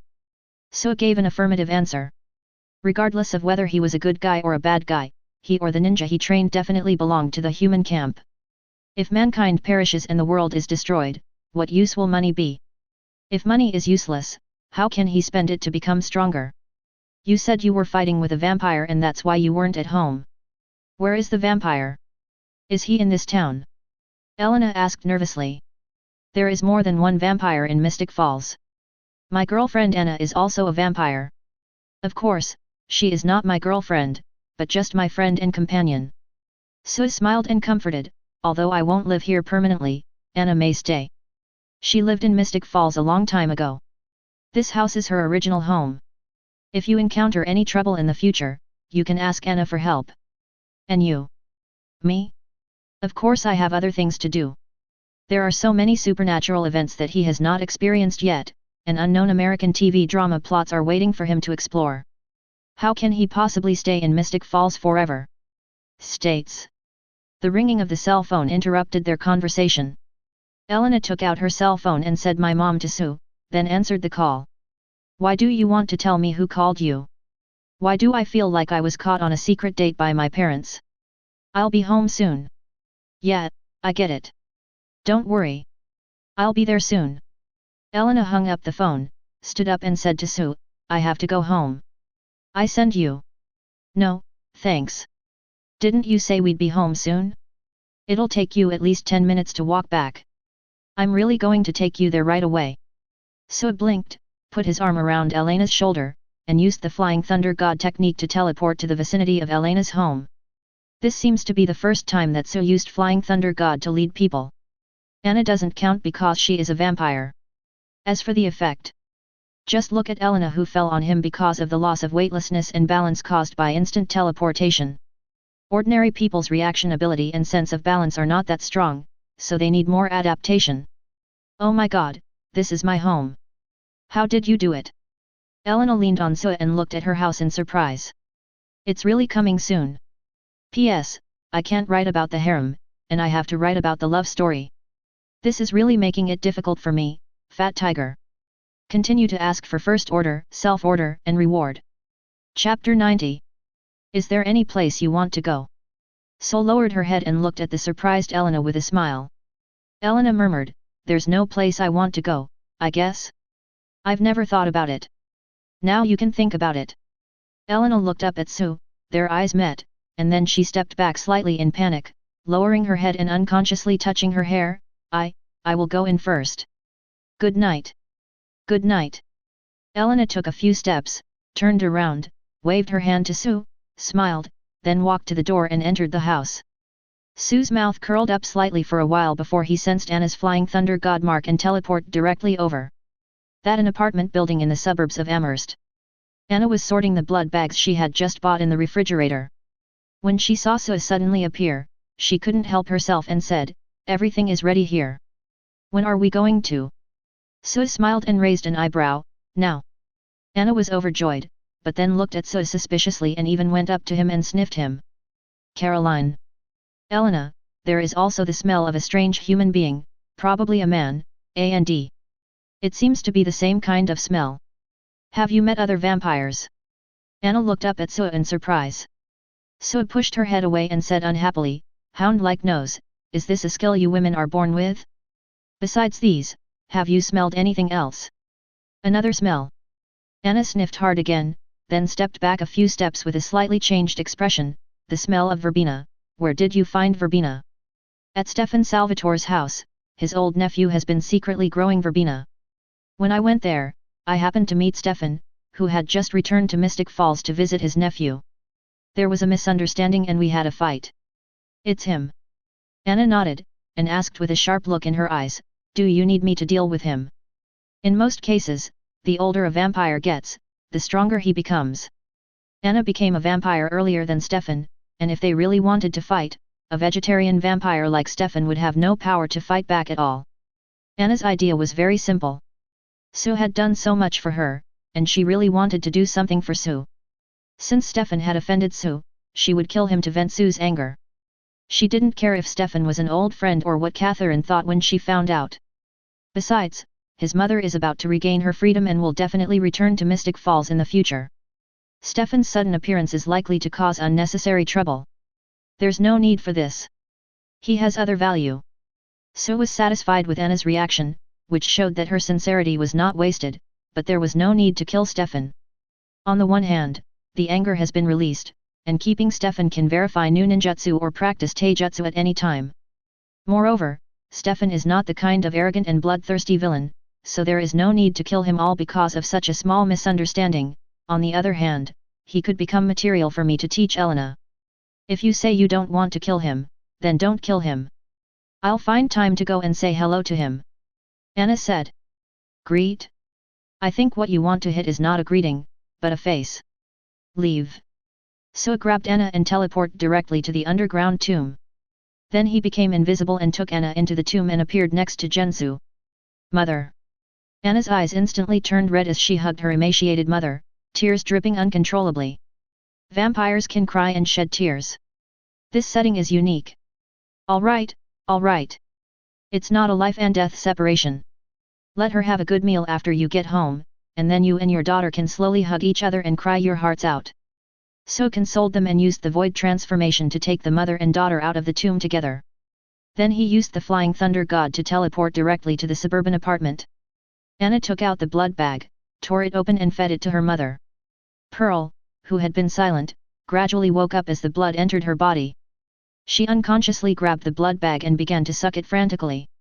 After a few bags, one bag after another, something magical happened. The originally skinny and shriveled pearls became plump and round again, and overall they looked no different from ordinary people. "Mother! Anna!" When Pearl regained consciousness, she was stunned at first, then she hugged her daughter excitedly. The mother-daughter reunion was truly a touching scene. "It's just that. I wish this feeling of being touched could last a little longer." Pearl found Sue and pushed her daughter away, then grabbed her with the black tiger heart-reaching technique. And the world spun around, and Pearl flew into the air, spun around, and slammed against the wall with a bang. I don't know if it was because the blow was too hard or the quality of the wall was poor, but the pearl smashed a hole in the wall and Li Yu's gravel was instantly scattered all over the ground. Zero request flowers. Pearl's ferocity was aroused. She slapped the wall with both hands, rushed out and pounced on Sue again. "Mother, stop it! He is my benefactor. He saved you." Anna, immersed in the reunion of mother and daughter, never expected that her mother would suddenly attack Sue. Gensu stopped, with dark eye sockets, sharp fangs, and blood around her mouth. At this moment, she was like a wolf protecting its food, staring coldly at Sue. "I guessed it. Anna was stunned. Then why did you do it? Pearl said coldly, he is a human, and we are vampires. How could a human be willing to help a vampire like you save me without ulterior motives? I don't care what price you paid or what conditions you promised before, as long as you kill him, everything will be over. I didn't pay any price, nor did I promise any conditions. Mother, please calm down and let me explain it to you slowly. Anna tried to explain. Pearl suddenly turned her head and stared at Anna. Are you in love with him? Anna was stunned by the question and did not respond for a while. This made Genzu believe in her own judgment. She turned back and stared at So with an even colder look in her eyes. Then we must kill him. Mother, you can't kill him. Anna, who had no time to explain, wanted to let her mother know that So was very strong. Little did she know that what she said made Genzu want to kill So even more. The resentment that had been sealed for many years, the excitement of regaining freedom, and the unacceptable fact that her daughter might fall in love with a human-made Pearl, who had not yet completely regained her sanity or calmed down, even more manic and bloodthirsty. Pearl was angry, Anna was worried, but So was calm. How should I put it? Pearl's reaction was within his expectations. In the TV series, Pearl went through all kinds of things before she finally let go after escaping from trouble.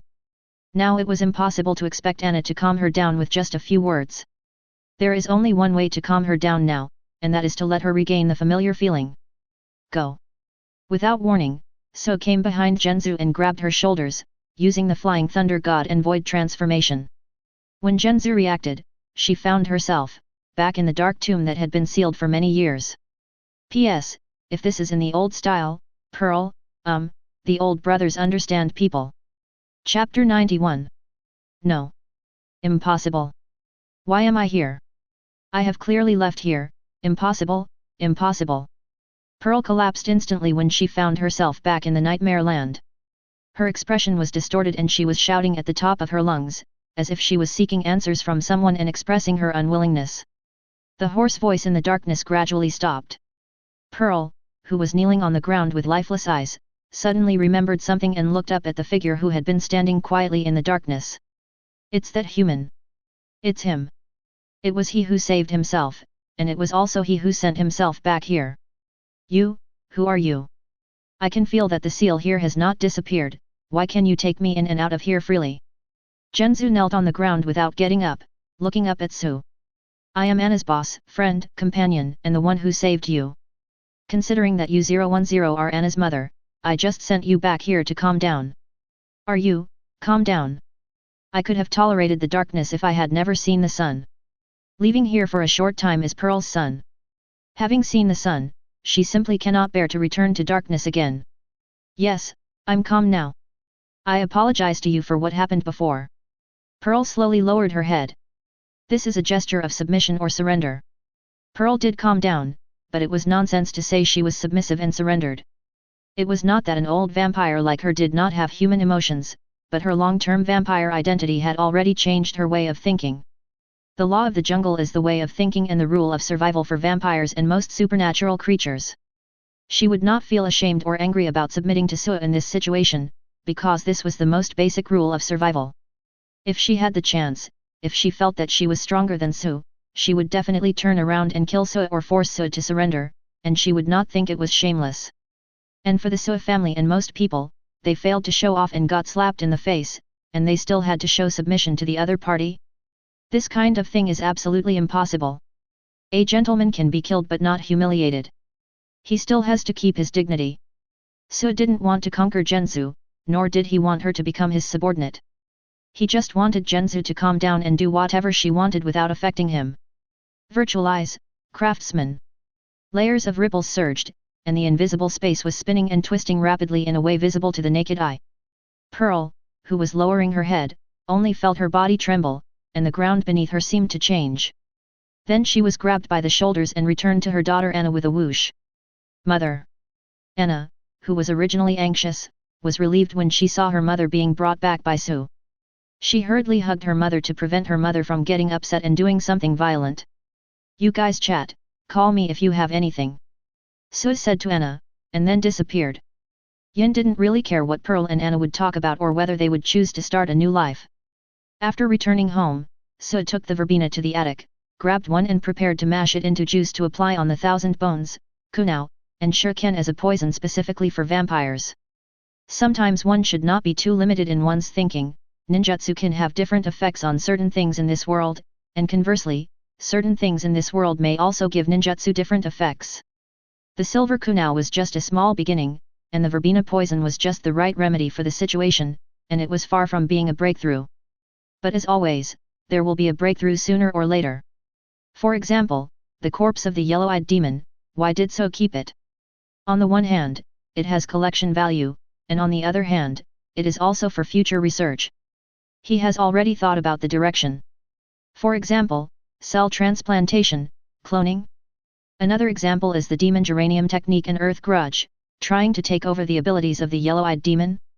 Finally, if all else fails, there is puppetry, which can make the yellow-eyed demon into a human puppet that retains his previous bloodline limit, that is, his abilities.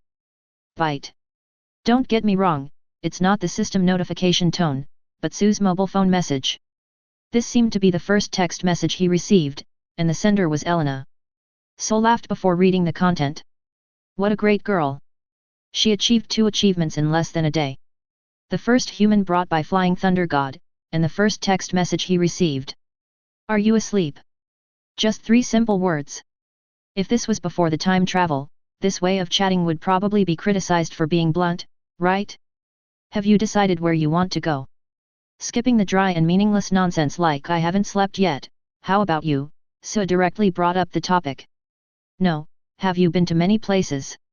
Elena replied, and indeed she did not bother about whether she slept or not, and directly extended countless topics to chat with Sue.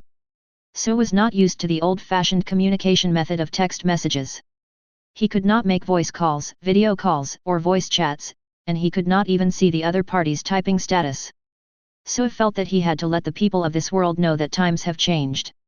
It's just an instant messaging chat software. Just spend some money on it. Even if it doesn't change the times, it's convenient for you and the people around you to use. I can talk to Arthur later. He can make software to monitor demons, so instant messaging software shouldn't be a problem, right? By the way, you can also look for computer experts in other American TV series. There are none in supernatural TV series, but there are quite a few in everyday TV series. Sue was studying verbena while chatting with Elena via text messages. Before they knew it, they were chatting until the early morning. Elena didn't reply for a long time. Sue used Flying Thunder God to make a trip and only went back to the bedroom upstairs to rest after making sure Elena was asleep. No words were spoken that night. The next day when Sue woke up and opened the door, he saw an acquaintance. Not Elena, not Caroline, not Stefan, but Vicky. Good morning. Sue took the initiative to greet. Morning. Wei Ji asked Sue evasively, do you still need it today? Sue felt that he had overestimated Vicky. He thought that 3.0 Vicky would have to wait at least a few days or need money again before continuing to sell blood to vampires. He didn't expect it to happen the next day. Can't you come at night? You have to show up in front of his door in broad daylight and let everyone know that you are rich again. Caroline's voice answered.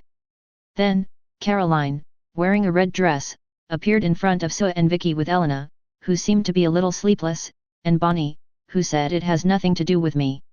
Vicky glanced at Sue hesitantly and did not refute. A day's plan begins in the morning, and the appetite is best in the morning. Sue smiled and took out her wallet, took out a few US dollars and handed them to Vicky. Anna is not at home, please go buy some breakfast, don't forget your own, the rest is your errand fee, okay? P.S. Please subscribe and order by yourself. Chapter 92. Do you have any dietary restrictions? Vicky asked Sue after taking the money. Sue shook her head first, then asked Caroline and the others, what about you? You want to treat us to breakfast? Bonnie asked unexpectedly. Sue shrugged, obviously, yes. Thanks. You're welcome. Caroline and the others didn't have any dietary restrictions, so Vicky didn't ask any more questions and turned around to run errands to buy breakfast. Sue didn't know the exact amount, but it was at least $700 or $800. Breakfast for a few people in a small town would not cost so much. Paying Vicky for running errands was actually telling Vicky that even if Anna was not there today and she didn't need to sell blood, she could still get benefits from him. This is a simple trick with no technical content. If you want people to follow you and help you do things, you can't just give them benefits when you need something. Some small favors in daily life are the basis for people to be willing to follow you and help you do things.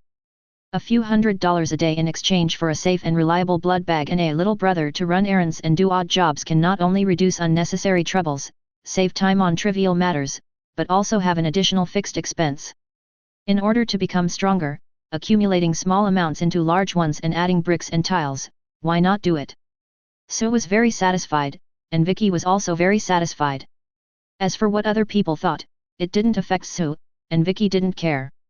Even Vicky felt a sense of superiority that she was the only one sober while everyone else was drunk. After all, she was the only one who knew how hot Sue and Anna were. In the next few days, Vicky showed up at the Sue family's door on time every day. Sometimes she would help run errands and buy breakfast, and sometimes she would go into the house and leave weekly half an hour later. Vicky got more and more money, and her spending became bigger and bigger. It is worth mentioning that she spent all the money on dressing herself up and supplementing her nutrition, and her previous habit of drinking and taking drugs actually decreased. The reason for the change was quite ridiculous. She wanted to make more money, so she had to supplement her nutrition, and drinking and taking drugs might affect her health and thus her blood. She was worried that Anna would be dissatisfied and lose her job.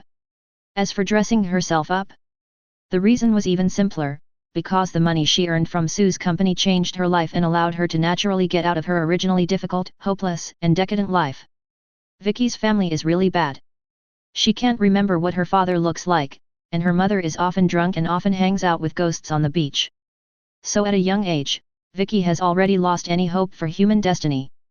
Things are different now. She has a job and a salary that many people cannot earn. In order to complete this job better, she has too much time and energy to care about her previous hobbies. Gradually moving away from darkness, what will naturally greet you is light. Now Vicky has hope. She hopes to become healthier, keep this job longer, and make more money so that she can leave this town in the future.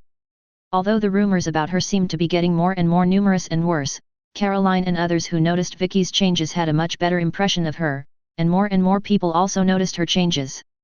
When you give someone a rose, the fragrance lingers on your hands. In addition to lamenting the impact of money on people, Sue also feels happy and satisfied because of Vicky's changes. In addition to Vicky, the relationship between Sue and the three diary sisters is getting better and better. They appear at Sue's house almost every day, or have breakfast together before school, or watch movies together on the big TV in Sue's house after school. As for Anna and Pearl, Anna would occasionally ask Sue to use Flying Thunder God to bring her back, and Pearl also behaved very calmly. It seemed that she had no intention of ruling the mysterious waterfall town. But, who knows? On a new day, Sue's family welcomed an unexpected person. "You haven't left town yet?" Sue was a little surprised when she saw Stefan standing outside the door. In a blink of an eye, several days had passed since the last meeting. Sue didn't pay much attention to Stefan and his old nephew. She originally thought that Stefan had left, but she didn't expect that not only did he not leave, he even came to see her. "What is your relationship with Anna?" Stefan asked directly. "Did Anna look for you?" "I know this was Anna's home. I also heard that the girlfriend who appeared with you was called Anna. Most importantly, I met a mother and daughter in the next town. They look a lot like my acquaintance Anna and her mother, Pearl, who should have died a long time ago." Stefan looked at Sue with burning eyes. "I have observed you for a few days. Although I don't know what your purpose is, I don't think you are a bad person. So, can you tell me why the person who should have been burned to death is still alive?" Sue looked at the nervous Stefan and smiled. "What you really want to know is whether Catherine is still alive like Pearl." Stefan frowned. "You really know Catherine too?" "I know more than just Catherine." Sue thought for a moment and said, "I've been studying Verbena recently. If you are willing to cooperate with me to complete the research on Verbena, I can tell you a definite answer." "I promise." Stefan agreed without thinking. "Catherine is still alive." Stefan's expression instantly became extremely complicated and tangled. After a while, he said, "You tell me the answer now, aren't you afraid that I will regret it?" 30 minutes, I let you run for 29.5 minutes first. No matter where you run or hide, if I don't appear in front of you after 30 minutes, the transaction will be cancelled. Sue raised his mouth. "Not only that, if I lose, I can also tell you a piece of news about Catherine, which you definitely don't know. You are very powerful, and your methods are very special, but I don't believe that I can't hide for even half a minute. Su raised his watch. Under the sunlight, this luxury watch worth more than $300,000 performed its job meticulously. As the time came to the hour, Su clapped his hands to Stefan, who was ready to go. Please start your performance. Stefan turned around and left quickly without saying a word. After a while, his figure had left the center of the town. He then began to mobilize the power of vampires to move farther and farther away from the Su family at an inhuman speed. Was that man your friend just now? Elena came to Su's side at some point and asked curiously. Su shook his head. Not yet, I don't know in the future. Didn't you ask me before who the vampire I was fighting was? It was him. Ah. Elena was stunned and asked nervously, why did he come to see you? Are you in any danger? P.S. I didn't really want to make any changes to Vicky at first, but as I was writing, I found that this is not bad. It has positive energy and is in line with the logic of the development of things. I can also have an extra loyal errand boy. Chapter 93. Swoosh. Whoosh. Whoosh. Stefan's figure quickly shuttled through the jungle. Before 30 minutes had passed, he had left the town of Mystic Falls and even passed through the city of Amherst, ready to leave Virginia directly without stopping. He admitted that Su was incredibly strong and that he was no match for him. If Catherine's news was not too important to him, even more important than his own safety, he would never take the initiative to approach Su. He also admitted that the strange space and Su's way of moving were very special, so special that he felt despair when he thought about it, but for Catherine's news, he had to hold on for half a minute no matter what. As long as he was not caught up in half a minute, he would win. As time passed, Stefan was getting farther and farther away from the town of Mystic Falls. Just as he was staring at the time and was about to enter the last half minute, his eyes suddenly blurred and a man and a woman appeared in front of him without warning. Stefan paused subconsciously. Impossible, impossible, how did you catch up with me, how did you find me? Stefan stared at Su and Elena with wide eyes, and the slightest expectation and confidence in his heart disappeared in an instant. Only half a minute later, Su was already standing in front of him. This despair of not having any chance at all made Stefan collapse instantly. He took out a small cloth bag from his body with a somewhat depressed look, and threw it on the ground with his hands hanging weakly. Magic bag. Su patted Elena's shoulder to ease her discomfort from teleporting, while looking at the bag thrown on the ground by Stefan with some surprise. It's said that it can prevent being tracked, but now it seems useless. Stefan explained weakly, lowering his head and said, I lost. Su patted Elena's shoulder again. Elena, who had recovered, looked at Su's suggestive eyes and walked over curiously to pick up the magic belt and handed it to Su. Wait for me. After Su finished speaking, he disappeared with a whoosh. 10 seconds later, he reappeared and said with a smile, it has been verified that this magic bag is real.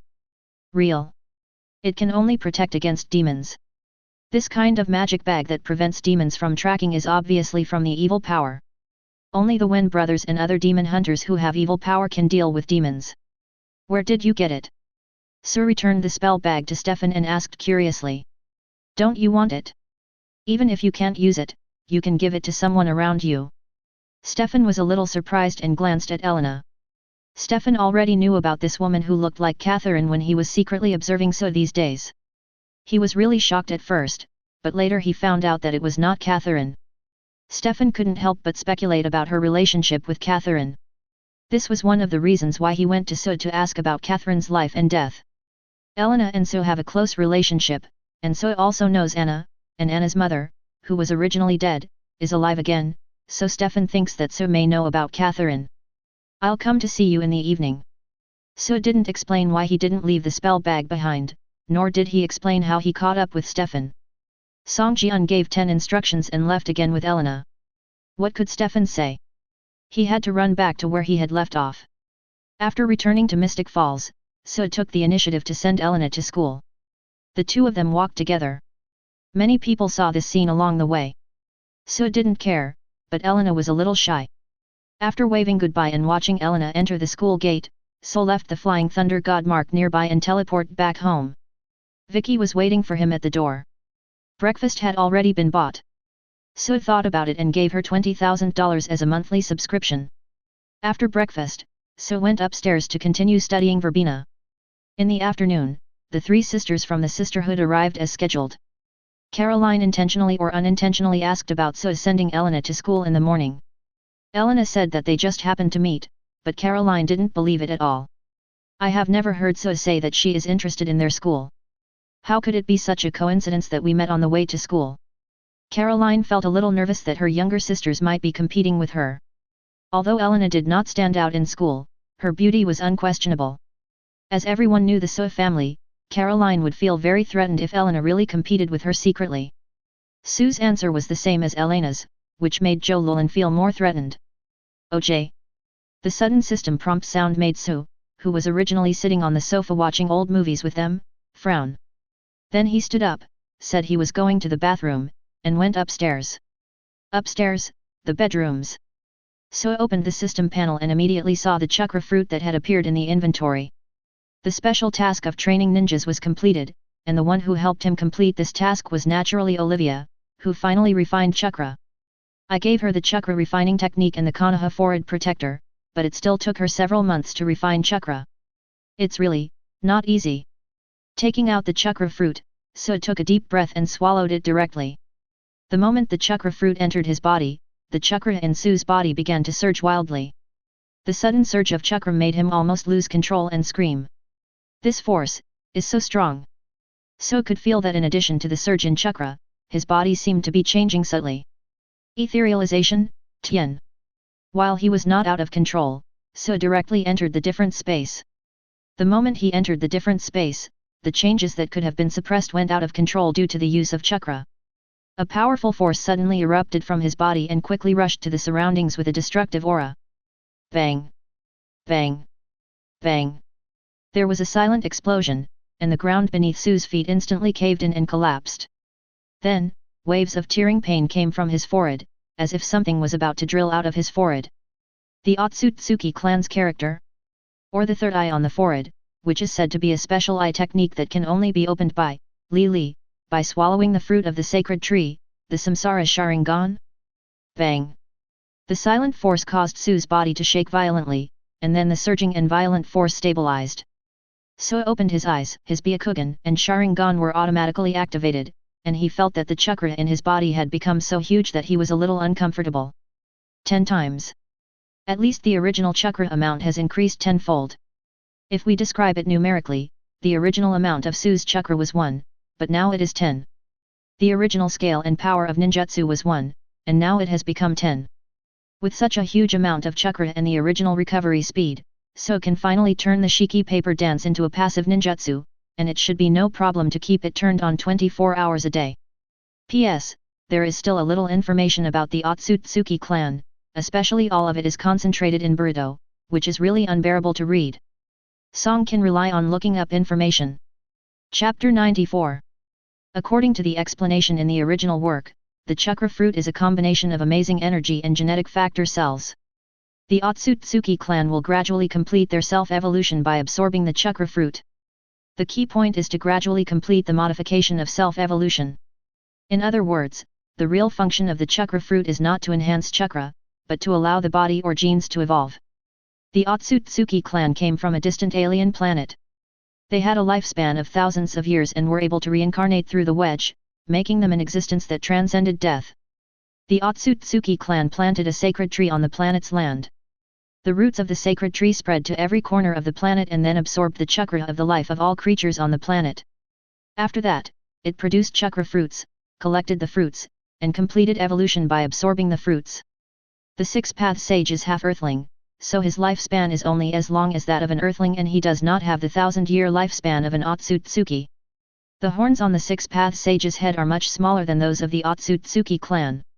Indra and Ashura are both hybrids of the six-path sage and humans, and only have 1/4 Tsutsuki bloodline. They no longer have the characteristics of the Tsutsuki clan, white eyes and horns, and do not belong to the Tsutsuki clan. Therefore, the Otsutsuki clan is not born immortal, but they have evolved and modified themselves by swallowing chakra fruits, reaching a higher level, so they have eternal life and immortality. The physical changes that Sue felt should be the evolution of his body or genes by the chakra fruit, which can be regarded as an upgrade method to break the ceiling of strength. If you can keep swallowing chakra fruits and keep evolving, how strong will you be and how high will your ceiling be? Sue didn't know. Because what Naruto and Boruto have shown so far is just the tip of the iceberg, just one planet and one or two Otsutsuki planting teams, definitely not the most evil of the 10 Otsutsuki clans. In the undisclosed depths, it is completely unknown how many chakra fruits the oldest Otsutsuki clan have devoured in their endless lives, how many planets they have destroyed, and how strong they are. Chakra fruits are different from each other. The chakra fruit nurtured by a planet must be very strong, while the chakra fruit transformed from others will vary from person to person. The chakra fruit rewarded for completing the mission is definitely not of the highest level, otherwise the amount of chakra increased would not be only 10 times, and it is even more impossible that the Rinnegan was not activated. There were no horns on Sue's forehead, nor was the Rinnegan activated, although the tearing pain at that time did make him feel like his third eye, Cape, was about to burst out of his forehead. But in the end, it lacked stamina and failed. This chakra fruit is definitely not as good as the chakra fruit transformed by the sacred tree or the Otsutsuki clan. Although Sue was a little disappointed with the result, he also saw the direction to a bright future. Collect chakra fruits, evolve yourself, and follow the path of the Otsutsuki clan. The Otsutsuki clan has an ability called chakra fruit creation, which can be converted into chakra fruit by recycling chakra. Combined with the situation in this world, there are two directions. One is to train ninjas by yourself, and then turn them into chakra fruits. This method is equivalent to treating the trained ninjas as tools, or the kind that will be destroyed after use. Turn Olivia into a chakra fruit and eat her? So couldn't accept it. Perhaps it is possible to train some villains or people who have nothing to do with oneself to become ninjas, so that at least there will be no psychological and emotional burden. Another direction is to assume that supernatural powers such as demons and vampires can be equivalent to chakra energy and can be directly converted into chakra fruits. For example, demons and angels, if he could transform them into chakra fruits, he would be rich. This is a world where supernatural powers are everywhere. If he evolves all the way, it will be easy to break through the current strength ceiling of the Naruto system, let alone break through the ceiling of this world. After all, he is a time traveler, and the rules of this world may not be useful to him. Based on the current situation, Sue thought more and more that this idea was possible. Taking a step back, even if it was impossible to transform supernatural creatures into chakra fruits, the Otsutsuki clan still had a method of refining pills. They could refine the chakras they plundered from everywhere into chakra pills, and after eating them, they could gain immortality and supernatural powers. The next direction of the lottery is the creation of chakra fruits and the alchemy of chakra pills.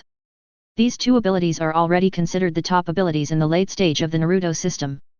I may not be able to draw them with my luck, or I may need a higher level lottery to be possible. So planned to think about whether there was any way to help himself achieve his goal in his spare time. Now, he looked at the ninja training function that had been turned on in the system panel. When opened, this is a multifunctional sub-panel. The first thing that appears is a map with a red dot on it. His consciousness turned to the red dot, and the map disappeared, replaced by a picture from a god's perspective. In the picture, Olivia could be clearly seen in the living room of the villa behind the Witcher bar, excitedly talking to Joe about her successful extraction of chakra. Is this a live broadcast from God's perspective? The red dot on the map not only represents the location of the ninja, but also allows you to view the ninja's location in real time. This feature is awesome. Consciously exiting Olivia's live broadcast, Sue skipped the reappearing map and looked at the section marked with Konoha next to it. When he clicked it, it turned out to be Olivia's character file. Name, Olivia Charity. Affiliation, Konoha Ninja Registration Number, 1 Ninja Level, Apprentice Ninja Possess Ninjutsu, Chakra Refining Technique Ninja Level Up Experience Points, 0/100 points rebate, 1%, withdrawal, Chakra rebate, 1%, withdrawal. Finally, there is a special bold mark one-click recycling, which can recycle the ninja's ninja tools, ninjutsu, all chakras and ninja identities with one click. Awesome crass. Sue originally thought that the biggest benefit of the ninja training function was the rebate, but he didn't expect that in addition to the rebate of chakra and points, it could also deprive the other party of their ninja identity and their ability props, and even have a god's perspective, which not only allows you to see the ninja's position, but also the picture she is in. This is so FG systematic. He really has everything in his hands. If he can train ninjas, he can also recover ninjas. Not only has he eliminated the possibility of teaching his apprentices to kill their masters, but also a situation like Kaguya Otsutsuki being betrayed is completely impossible to happen. Sue felt that once this function came out, he would be the creator of all ninjas. P.S.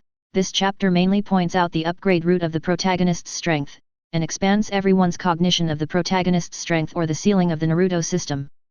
The detailed explanation of the function of training ninjas is to prevent everyone from feeling uncomfortable about handing over ninjutsu to others.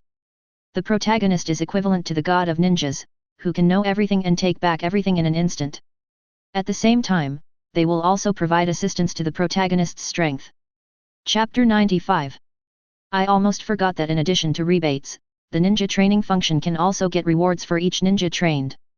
The reward that Olivia brought to Sue's company is 10,000 points, which is pretty standard. Sue took out a kunai and slashed his arm with it. He felt a slight pain and a shallow scar appeared, which then healed quickly in a way visible to the naked eye. Looking at his arm that had recovered as before, Sue murmured, as expected. Although the chakra fruit failed to allow him to open the Rinnegan on his forehead, and he might not have immortality or a lifespan of thousands of years, his vitality must be very strong now. As the wound healed quickly, Sue found that his defense had also become stronger. He cut with force but only left a shallow scar. Fire style, great fireball technique. Sue formed a seal and opened his mouth, and in an instant, a huge fireball like a meteorite appeared. The diameter of the fireball was at least 3 or 4 meters, countless times larger than before. Although the power was unknown due to the lack of a reference object, its scale was already considered a big move. The tenfold increase in chakra, enhanced defense, and the passive skill of self-healing have already made Sue very satisfied with the benefits brought by a chakra fruit. Moreover, there must be genetic or other hidden benefits that have not yet been discovered. Apart from anything else, I should be able to perform ninjutsu without any hand seals. As for why I had to make a seal just now? It was purely a conditioned reflex of body memory. Why do ninjas call out their names when they cast ninjutsu? The main thing is to read out the name loudly when making the seal.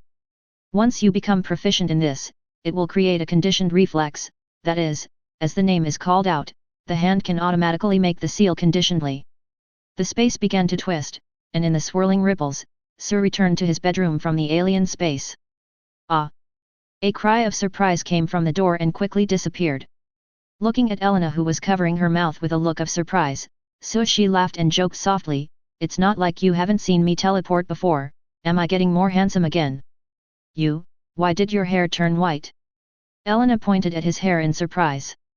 "White?" Sue was stunned, dodged Elena and went to the bathroom.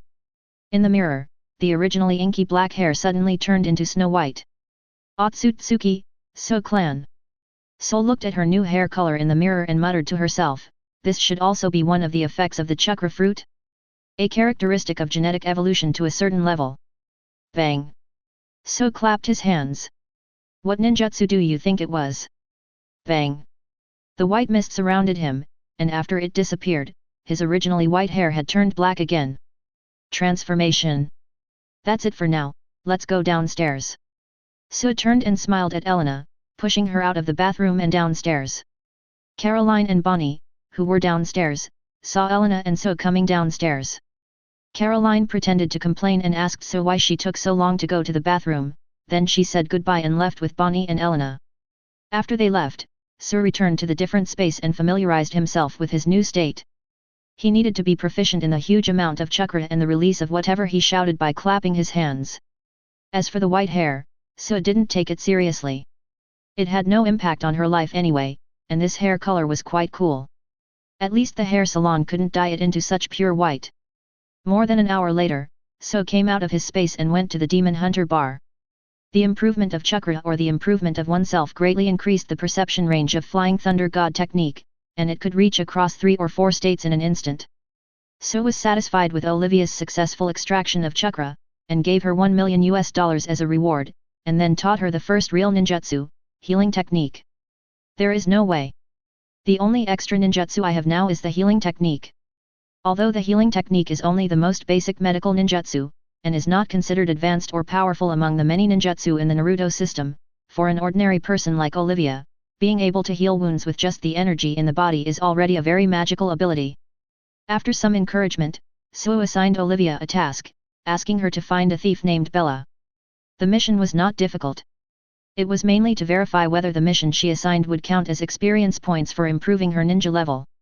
After all, in Naruto, ninjas had to carry out missions and accumulate mission experience. In addition, Bella is one of Sue's favorite characters in Supernatural. Needless to say, her appearance is pretty. How can she be liked if she is not pretty? That's the reality. 0 request flowers. 0 She had a miserable childhood and made a deal with the devil, so she only had a few years left to live. If I could help her avoid the fate of going to hell, she would probably be completely devoted to me. Other aspects don't matter. She has a wide range of information channels and can help me get a lot of information. Afterwards, Sue chatted with Joe for a few more sentences, asked about the progress of the renovation of Alan's bar, and also found Arthur to talk about the idea of instant messaging software. He stayed there until dark, then teleported back to Mystic Falls. To be precise, he teleported to Stefan's house. Grabbing Stefan, who hadn't reacted yet, and entering the different dimension, Sue began to test the ninja tools infected with verbena. In addition to ninja tools, Sue also used verbena juice in combination with earth escape, wind escape, water escape, and other ninjutsu to try out the effects to see if he could increase the power of ninjutsu against vampires. He even used shadow mimicry, trying to blend the verbena juice into his own shadow, and connecting his own shadow with Stefan's shadow to make the verbena work. And then, it didn't work. Although Stefan's shadow was controlled, the verbena in the shadow had no restraining effect on his body. After roughly understanding what dose of verbena can have what degree of restraint and influence on vampires, Sue did not let go of Stefan, who was exhausted, weak and dying, but continued to try other ninjutsu. For example, the technique of extracting small diseases. Because he didn't know how to use a chakra scalpel, Sue could only feed Stefan verbena and then cut his body with a kunai, and then try to find the verbena using the technique of extraction, and suck it out. The influence of verbena and the pain of being cut almost made Stefan faint. When Sue wanted to try to seal the evil, Stefan finally couldn't hold on and fainted during the process. If he continued the seal, he would probably die before the end. Sue then stopped with some regret and reluctance. While Stefan was unconscious, Sue pulled out a few strands of his hair, poured out a small bottle of blood, and cut off a finger-sized piece of flesh. Then she used the palm magic to heal him. Then he specially left the alien space to go to the woods to help him catch a few wild animals as a supplement and a thank you gift. After his condition recovered, he sent him out of the alien space and back home. Chapter 96. Although the old nephew Zach Salvatore guessed that Uncle Stefan would not end well, seeing him in rags and mentally collapsed again, he had to swear in his heart that he must never, ever, ever offend the man named Sue. The person he was most afraid of was his other Uncle Damon. The reason he planted verbena was also to guard against Uncle Damon, but based on what happened to Uncle Stefan twice, Uncle Damon had to step back. Sue didn't know that he had ascended to the throne of the devil in Zach Salvatore's heart. At this time, he was talking about the previous experiments on Stefan and the results at Elena's house. Telling Elena about Stefan being abused has some connotations. After all, they were a couple in the original book. It was not that Sue was secretly happy on purpose, it was Elena who sent him a message to inquire about the situation, and after learning that it was over, she took the initiative to invite Sue 507 to come over. Of course, it was an informal invitation. After all, Lena's parents were still at home. The Flying Thunder God technique can make you appear anywhere without anyone noticing, and can also make you leave anywhere without anyone noticing, making it very convenient for secret dates and the like. Elena leaned against the head of the bed with her legs bent, writing something in a dark red diary, and from time to time she looked up at Sue, who was sitting next to her, and asked a few questions. Elena's diary, the diary in the Vampire Diaries. So she didn't expect that Elena had just started writing a diary, and that she had started writing it because of herself. Are you trying to record supernatural creatures in this diary? Sue asked curiously as she watched Elena close the diary. Elena shook her head. Not all, there's also you. I mean, it also records some of your abilities, like the Flying Thunder God technique that allows you to instantly travel from one place to another, the transformation technique that can change the color of your hair, as well as chakra and other ninjutsu. Elena's flustered explanation seemed a bit superfluous, so Sue pretended to be disappointed and said, I heard that some girls would record the objects of their admiration and some small thoughts that they cannot tell others in their diaries. I originally thought. I didn't expect that you were just recording my abilities. Well, no, that's not it. I have written down other things. I have recorded everything that happened since the day you came to the town. For example, you like to drink coffee, wear simple black and white shirts, and watch some old movies. And when we watch movies together, you sit between Caroline and me, but your body is slightly tilted towards me, as if you don't want to be close to Caroline. And Vicky, everyone thought you, but I found that you have no interest in her at all. Even though Vicky has changed for the better and is more beautiful than before, the look in your eyes when you look at her is only relief, not that kind of feeling. Are you talking about the feeling I get when I look at you? So continued.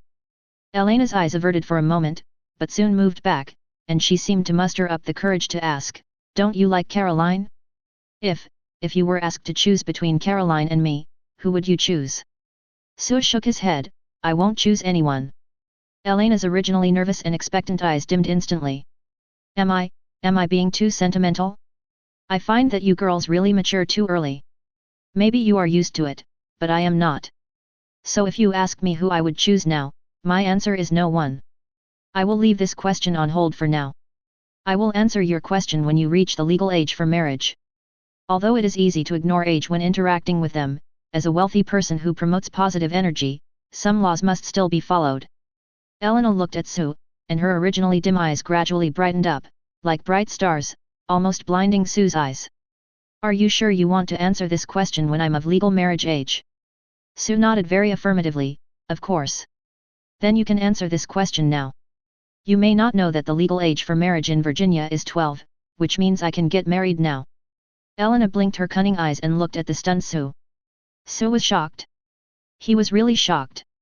Although he knew that the laws in each state were different and that people in this country matured very early, wasn't it a bit too much that the legal age for marriage was only 12?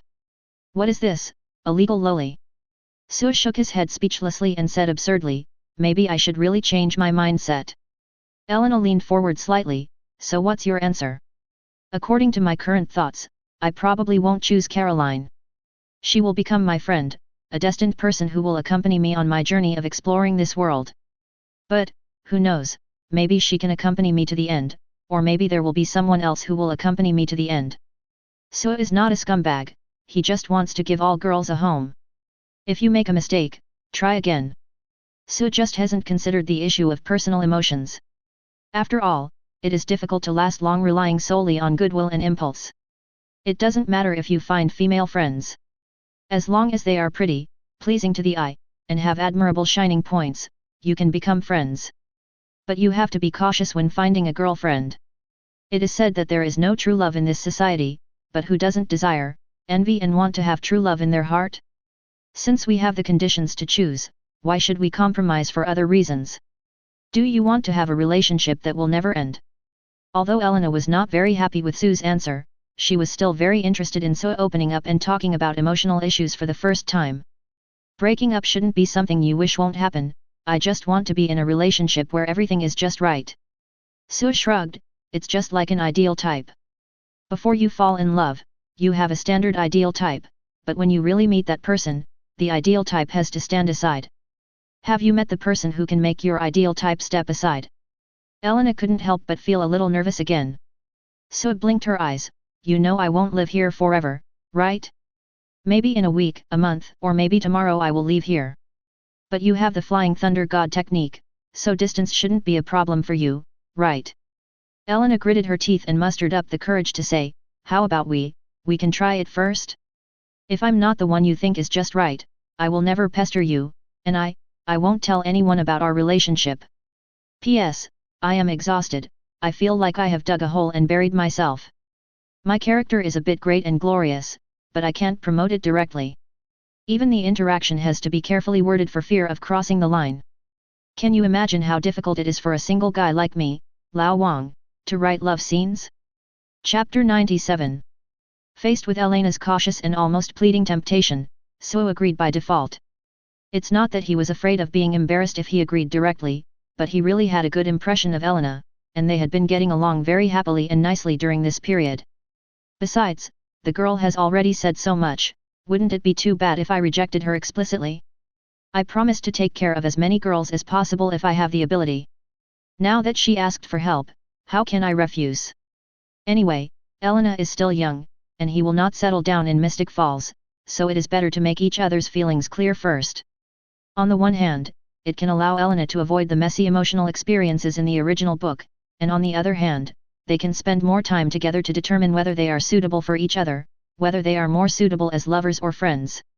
Sue not only considered himself, but also Elena. After all, in the original book, Elena just wanted to give herself a chance to confirm whether she and Matt were possible, and then they broke up after being together for a while. Before she made her feelings clear, Elena was timid and cautious. After she made her feelings clear, Elena struck out hard and directly imagined how they would date Sue on the upcoming weekend. Ring, ring, ring 20. The ringing of the cell phone interrupted Elena's fantasy. She took a look at the number and her expression was a little strange. No, I haven't slept yet. Go ahead. You want to ask Sue out on a date this weekend? No, nothing. You decide for yourself. I wish you good luck. I'll hang up now. Good night.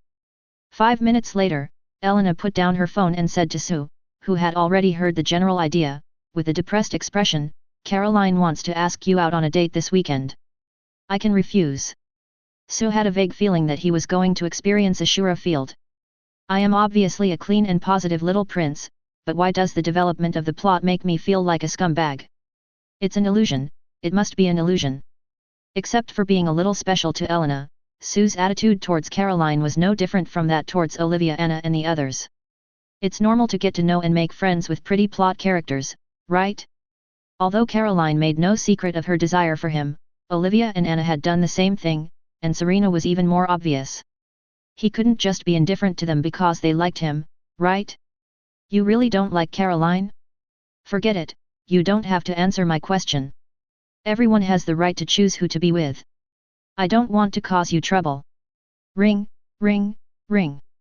The cell phone rang again, this time it was Sue's. I thought it would be Caroline, but when I saw the name, it turned out to be Dean Winchester. Is there a case that he cannot solve and needs help? Or has he already found Father John and is ready to thank him in person? Sue answered the phone. Dean. Mr. Sue. It was not Dean's voice, but a somewhat unfamiliar and hoarse male voice. Sue subconsciously looked at the name again and frowned. Who are you? Hello, I am John Winchester, Dean's father. Originally, I should have thanked you in person for killing the yellow-eyed demon and avenging my wife, but I'm afraid there is no such opportunity now. What happened? We were attacked by demons, and Dean. I will save him, but we probably won't have a chance to meet again. I hope you don't mind. If possible, I hope you can persuade Dean and Sam not to let them save me. Thank you again, our family's benefactor. John Winchester hung up the phone after he finished speaking. Sue called back, but the phone was turned off. He called Sam, but it was also turned off. What happened? Elena asked worriedly. Sue shook his head and said nothing. He was surprised by John Winchester's call, but the content of the call surprised him even more. It was normal for them to be attacked by demons. After all, their family had a deep connection with demons. However, it was not normal that something happened to Dean when the three of them were reunited as a family of three. If Sam and Sue are the ones who are in trouble, they can understand that hell is in chaos, Lilith has seized power, and killing Sam is politically correct and must be done.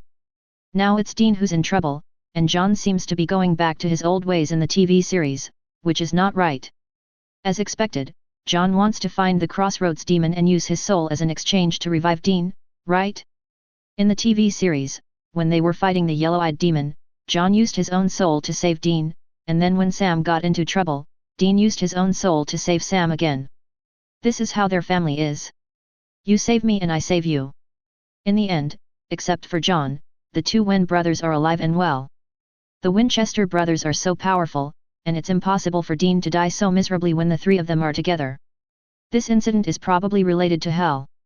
Sue analyzed secretly and thought of a possibility. Seal of Lucifer. Hell is a cage created by God to imprison Lucifer. If Lucifer wants to return to the human world, he must break 66 seals out of more than 6,000 seals, among which the first and last seals are the most important.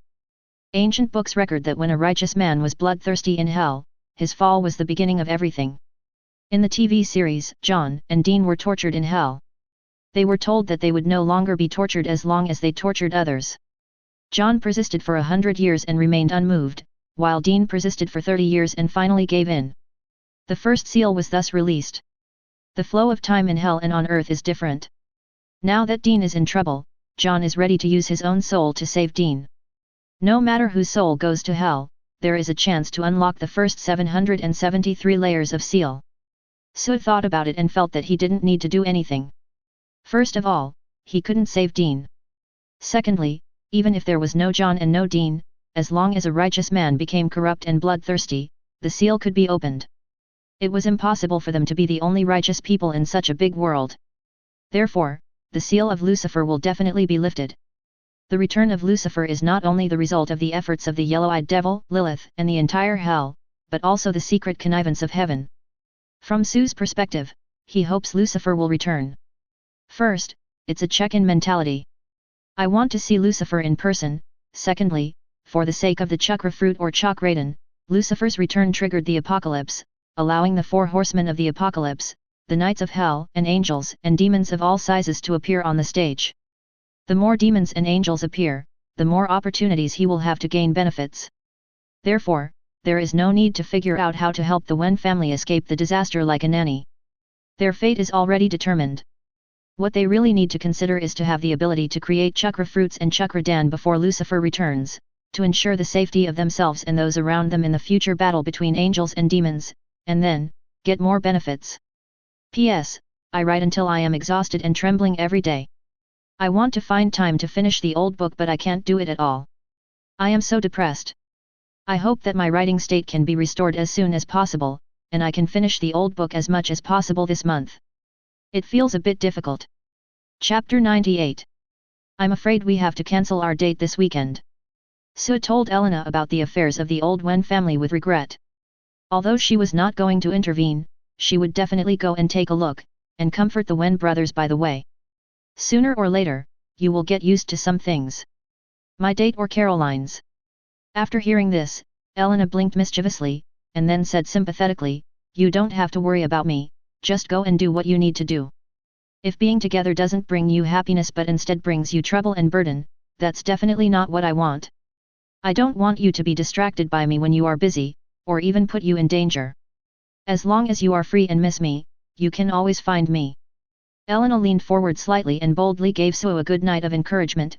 I'm going to rest. Sue was stunned for a moment, then smiled and said, good night. Good night. Women are fickle. I don't know if Elena will change in the future, but now she gives Sue a good feeling, at least she feels a little bit like love. After leaving Anna's room using the Flying Thunder God technique, Sue did not go home. Instead, he sensed the Flying Thunder God mark on Miss Mag and teleported over directly. Call out a figure flashed, and Sue appeared beside Miss Marg who was walking on the street. The street was dark and there was no one else. When Miss Marg saw Sue suddenly appear, she was stunned at first, then she lowered her head slightly, subconsciously showing the attitude of a subordinate facing her superior. You already know that. Are you talking about the Wen brothers? John called me. What exactly happened? Sue asked casually. Although Sue's attitude was casual, Mag did not dare to take it lightly, not only because of Sue's strength and fear of the nightmare, but also because of his identity. Since she had figured out Sue's identity, she didn't dare to neglect him at all. Just like when Sue suddenly took out a magic bag and asked her whether it was true or not, she didn't say a word. Just gave the answer. I'm not very clear about the specific situation. I just joined Lilith and am still in the probation period, but I am sure that this is a conspiracy. Mark explained. Sue nodded. Do you know where the Wen brothers are? Louisiana. Where is this? There is a place called Shreveport in Louisiana. The Wen brothers live in the next town. I originally planned to keep an eye on the Wen brothers. If you have any other instructions, XXX. Sue shook his head. Our goal is the same in releasing Lucifer. In fact, even some of the angels in heaven have the same goal as us. The angels also want to release Lucifer? Why? Margot's eyes widened in shock. Go ahead. I'll find you if there's anything. Sue didn't explain. Mag wasn't even outstanding among the demons, so it would be better for her to stay out of it when it came to angels. Miss Marg left in shock and confusion, and Sue did not go with her. On the one hand, he just needed to have Mag run errands for him, and when she arrived, he would be there in seconds with Thunder God. On the other hand, John should have reached a deal with the devil by now, and it would be a mess if he went there now. Besides, this is the town of Shreveport. If we can find a bar called Fantasia, we'll have one more piece to the puzzle of this world. Walking out of the remote street, Sol looked up and saw the sign of the brightly lit bar opposite, Fantasia Bar. After searching for a long time, I finally found it without any effort. Sue raised the corner of her mouth, pushed the door open and walked in with interest. As soon as I entered, the sound of loud and dynamic music entered my ears. The seats around the table were almost full of people, men and women of all kinds, mostly dressed like bikers and non-mainstream people. Small circular stages are located around, and on each stage there are young ladies dancing hard to set off the atmosphere. Sue walked through the slightly crowded crowd and came to the bar. The bartender at the bar was also dressed strangely. How should I put it? Sue also felt the bar culture and tolerance of this country. New here? What would you like to drink? Just as Sue sat down at the bar, a smoky voice with interest sounded, and a woman in a black leather tight skirt stood in front of him, pinching her waist. What do you like to drink? I'll treat you. Sue seemed particularly happy. It seems you don't know me. My name is Pam, and I'm the manager of this bar. Pam said with a bit of complacency, looking up slightly. So what? Sue asked with a smile. Pam looked at Sue and shook her head slightly. So it's not that easy to treat me to a drink, little brother, this place is not suitable for people like you. If you want to drink, you'd better go to another place. Sue smiled and shook his head, turned to face the bar and shouted, I will pay for everyone's consumption tonight, celebrate me. I'm in a good mood today. The noisy bar quieted down, and everyone, whether it was the guests or the young lady on the stage, subconsciously stopped and looked at Sue. After Sue smiled and shook the bank card in his hand, a sound that seemed to be about to overturn the roof suddenly rushed into the sky. Wow, this guy is so cool. Long live the drink. I'm in a good mood today, let's celebrate my good mood.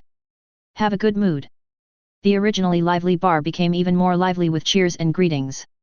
Under the gazes of countless people raising their glasses, Sue pushed the bank card in front of Pam, who had an ugly expression. Now, is this a good place for me to drink? This is a provocation. Pam was a little annoyed and laughed, you'd better have so much money, bar, give her whatever she wants to drink. And you? Do you really want to buy me a drink? Pam's eyes flashed with a hint of amusement, and she turned sideways to look at a dim platform in the corner. On the platform, two beauties were standing on both sides of a high chair. A blonde man looked around the entire bar with an arrogant and indifferent look like a king. I don't mind, but I'm afraid my boss won't agree. Pam said with a smile. Have you ever considered changing your boss? I admire you. Sue glanced at the man on the chair, then turned to Pam to poach his staff. Unexpectedly, Pam's expression suddenly turned cold, and her hoarse voice was filled with disdain. You think you can be my boss? Compared to him, you are nothing. If you want to leave here safely, you'd better know what respect and inferiority are. Your Highness. You mention superiority and inferiority in front of me? I will teach you what superiority and inferiority are. I am superior and you are inferior. Sue's face gradually turned cold, and the pupil of his right eye instantly turned blood red. The moment Pam looked into his eyes, the surroundings suddenly became quiet, and the people and the scene in front of her changed. That was the scene she least wanted to see, the scene she feared the most. The sharp and hoarse scream instantly drowned out the noisy voices and dynamic music. Everyone looked over in shock, and saw that the high-ranking Pam suddenly knelt down in front of the young man who had just finished drinking in the bar, as if she had seen something terrifying. P.S. I think you can guess which drama it is. Chapter 99. I'm sorry, I was wrong, I was really wrong, please forgive me, please forgive me. Pam knelt in front of Sue and begged loudly, with 2 lines of blood and tears flowing from the corners of her eyes. Nothing is difficult in the world, only for the rich. Pam has always been high and mighty in the bar, and her words are law. It seems that no one can make her lower her noble head except that man. She is as proud as a princess. Now not only did he bow his head, he even knelt down in front of so many people to apologize. This made everyone in the bar feel incredible, like a dream. Everyone, get out. The man on the throne in the corner stood up and shouted coldly, and the guests who noticed something was wrong stood up and left one after another. The bar worker who knew the inside story also persuaded the remaining guests and bystanders to leave. The lively bar suddenly became deserted. The man's figure flashed in front of Sue, and the strong wind blew Sue's hair slightly. The man had a cold face and his eyes were like knives. What did you do to her? Do you want to try it, too? Snort. The man's shoulders trembled and he reached out to grab Sue's neck. Puff. A sharp piercing sound accompanied by a sizzling burning sound came from the palm of man 483. A silver kunai pierced straight through his palm, turning his originally calm and stern expression into one of shock and pain. Silver is not lethal to this vampire, but it can poison it, causing persistent burning wherever it comes into contact with the body. Do you vampires like to choke people so much? Sue's voice sounded, and with a bang, he grabbed the man's neck and pushed him against the wall of the bar. The huge impact caused the man's head to tilt back slightly, and he opened his mouth, revealing his sharp fangs. A strong wind suddenly blew, and a burly man with long hair and flowery arms at the bar counter suddenly showed his fangs, jumped out and pounced directly at Sue. Sue turned around and shook his wrist, and several kunai pierced the limbs and throat of the burly vampire man. Fire style, great fireball technique. He pinched the man's neck with one hand and placed the other hand to his mouth. In an instant, a cluster of flames shot out and then instantly turned into a huge hot fireball that flew over. There were crackling sounds, and the lights on the ceiling were shattered one after another by the fireball. The wall above, the chairs in front of the bar, everything, as long as it was within the path of the fireball, was all burned to ashes. Bang! The fireball hit the wall, causing it to crack instantly. Then the fireball exploded, sparks scattered, and heat waves rushed in. All nearby employees, whether human or vampire, screamed in fear and hid. Pam, who was kneeling on the ground, had her hair done at great expense, which was ignited by the flying flames. The pain woke her up from the illusion, and then, she was stunned by the scene in front of her. She subconsciously looked for her boss, and soon saw that the boss she admired and followed was strangled by the man, with no expression on his face except fear. Eric! Pam shouted in panic, and quickly moved to Sue's side regardless of the heat around her and the sparks that had already ignited the surroundings. Let him go, please let him go. I was wrong, I apologize to you, I am willing to accept any punishment from you, even if it means killing me, but please let my boss go. I am blind and have offended you. That's why I admire you. Sol looked at Pam and sighed. His body suddenly sank, dragging Eric directly to the ground. Earth escape technique, beheading in the heart. Eric's head was exposed on the ground, and he was struggling to break out of the ground. Sue floated up beside him and casually threw a silver kunai, which brushed Eric's face and flew out.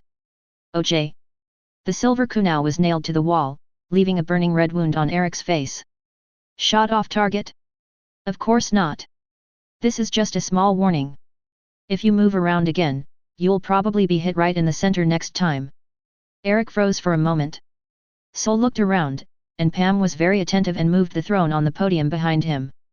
After seeing him sit down, she took the initiative to walk to the bar that had become a ruin and found a bottle of wine that had survived the disaster. After opening it, she walked back with the glass and poured a glass for Sue and another for herself. I toast to you. Pam came over like a stewardess and raised her glass to please him. Sue smiled and clinked glasses with her, not deliberately making things difficult for her, otherwise she should have asked her boss if she could have a drink with him.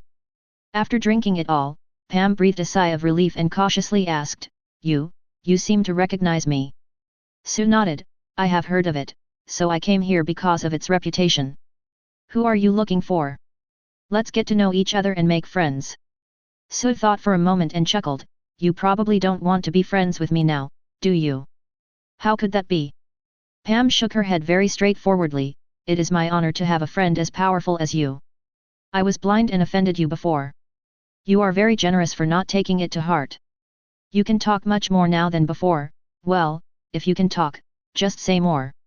The Pam who was trying to please him cautiously and Eric who was buried in the ground with only his head sticking out were from Sue's favorite American TV series, True Blood. The drama tells the story of a small town in Louisiana. With the development of technology, vampires no longer have to feed on human blood, but use artificial blood produced in Japan instead. Some vampires still choose to feed on human blood.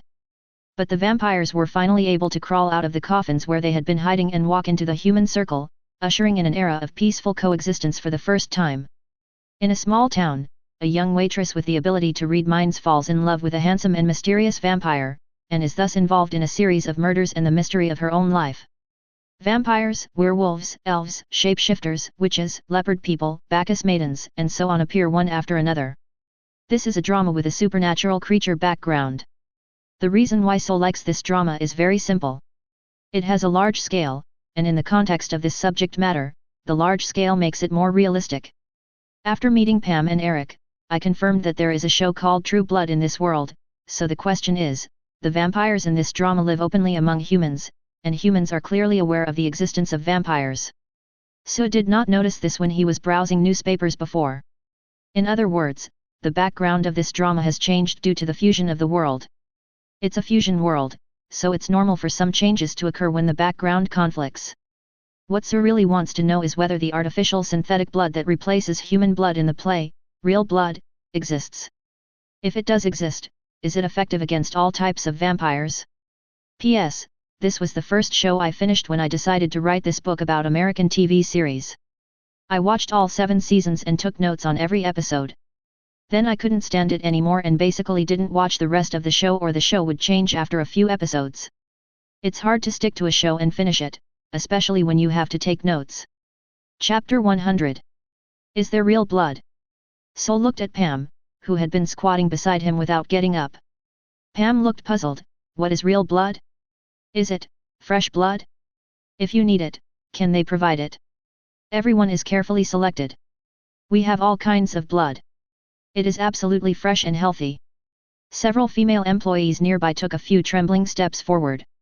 Pam doesn't look like she's lying, and there's no need to lie, so the story of true blood in this world not only has a different background, but also lacks the most important thing, real blood. That's right. It is because of the artificial synthesis of real blood that vampires do not have to feed on humans and can appear in human society openly. Without real blood, the relationship between humans and vampires cannot be eased and they cannot coexist peacefully. Real blood has changed the way vampires survive and also changed humans' attitude towards them. The environment has changed, but the true blood is still there. That is unreasonable. This is an opportunity to hold the lifeblood of the vampire in your hands and spend a lot of money regularly.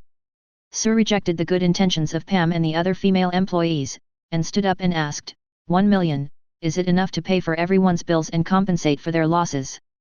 As long as you don't mind the misunderstanding just now, I won't take your money. Pam said hurriedly. Sue shook his head, swiped the card. Pam wanted to say something but stopped herself.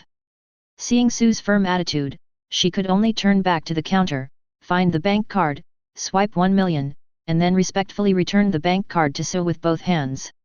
Call out. Sue disappeared. Pam opened her mouth and called out a few times tentatively, then ran out of the bar to check around, making sure that Sue was gone. Only then could she not help but rub her burnt hair a few times. Damn it, my hair is in vain. What are you standing there for? Put out the fire and clean up.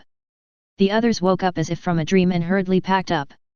Pam came to Eric, who was struggling to get out of the ground, and suddenly laughed. It's really unlucky today. Who do you think he is?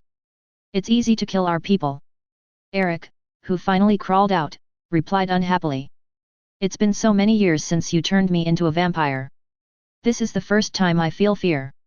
Not fear, not dread, but the kind of fear hidden deep in my soul that I thought had long since disappeared. Pam withdrew her pretended relaxed attitude and looked at Eric seriously. You must listen to me this time. Whether you accept it or not, today is just a misunderstanding. I don't want you to die, and I don't want to die with you. You think too much. Eric's bitterness flashed across his face. Pam inexplicably knelt down and begged for mercy, and she was inexplicably dragged into the ground by a chokehold.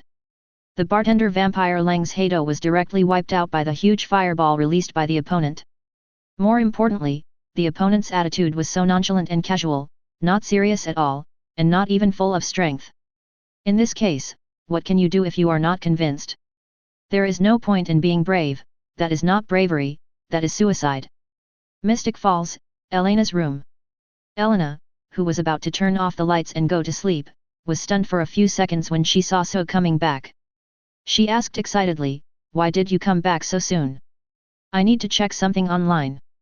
Sue pointed to the laptop on the table. "Do you mind if I check it here?" "Of course I don't mind." Elena was eager to stay with Sue for a while longer. Opening the laptop, Sue squinted his eyes and recalled the contents of True Blood. This play is very long and has a lot of details, and the main part I recall is the part about true blood. He remembered that the real blood was manufactured by a Japanese factory, and the people who developed the real blood were also Japanese. There was a main person in charge whose name seemed to be Chiao, who worked at a university in Louisiana. I first searched for all the universities in Louisiana, and then looked for them one by one in the job lists of these universities, matching them one by one. Finally, it took me more than an hour to find the one I had, Niwa Takahashi. Unfortunately, the school's website does not have his personal contact information or address, only the class times for recent open classes. Suo took a photo with his mobile phone and sent it to Anna, asking her to talk to Hito Takahashi when she had time and ask him if he was willing to accept the research and development of a private project, and she could ask for any remuneration she wanted. The research and development funds required to create the artificial synthetic blood project from scratch are definitely not small. The daily expenses of buying a house and a car cannot keep up with the speed at which he makes money. This kind of money-burning project is simple, crude, convenient, and direct. 0 request flowers. After closing the laptop, Suo opened the system and took a look. Unconsciously, he had gained another 30,000 points. Points are converted into experience points and levels are increased.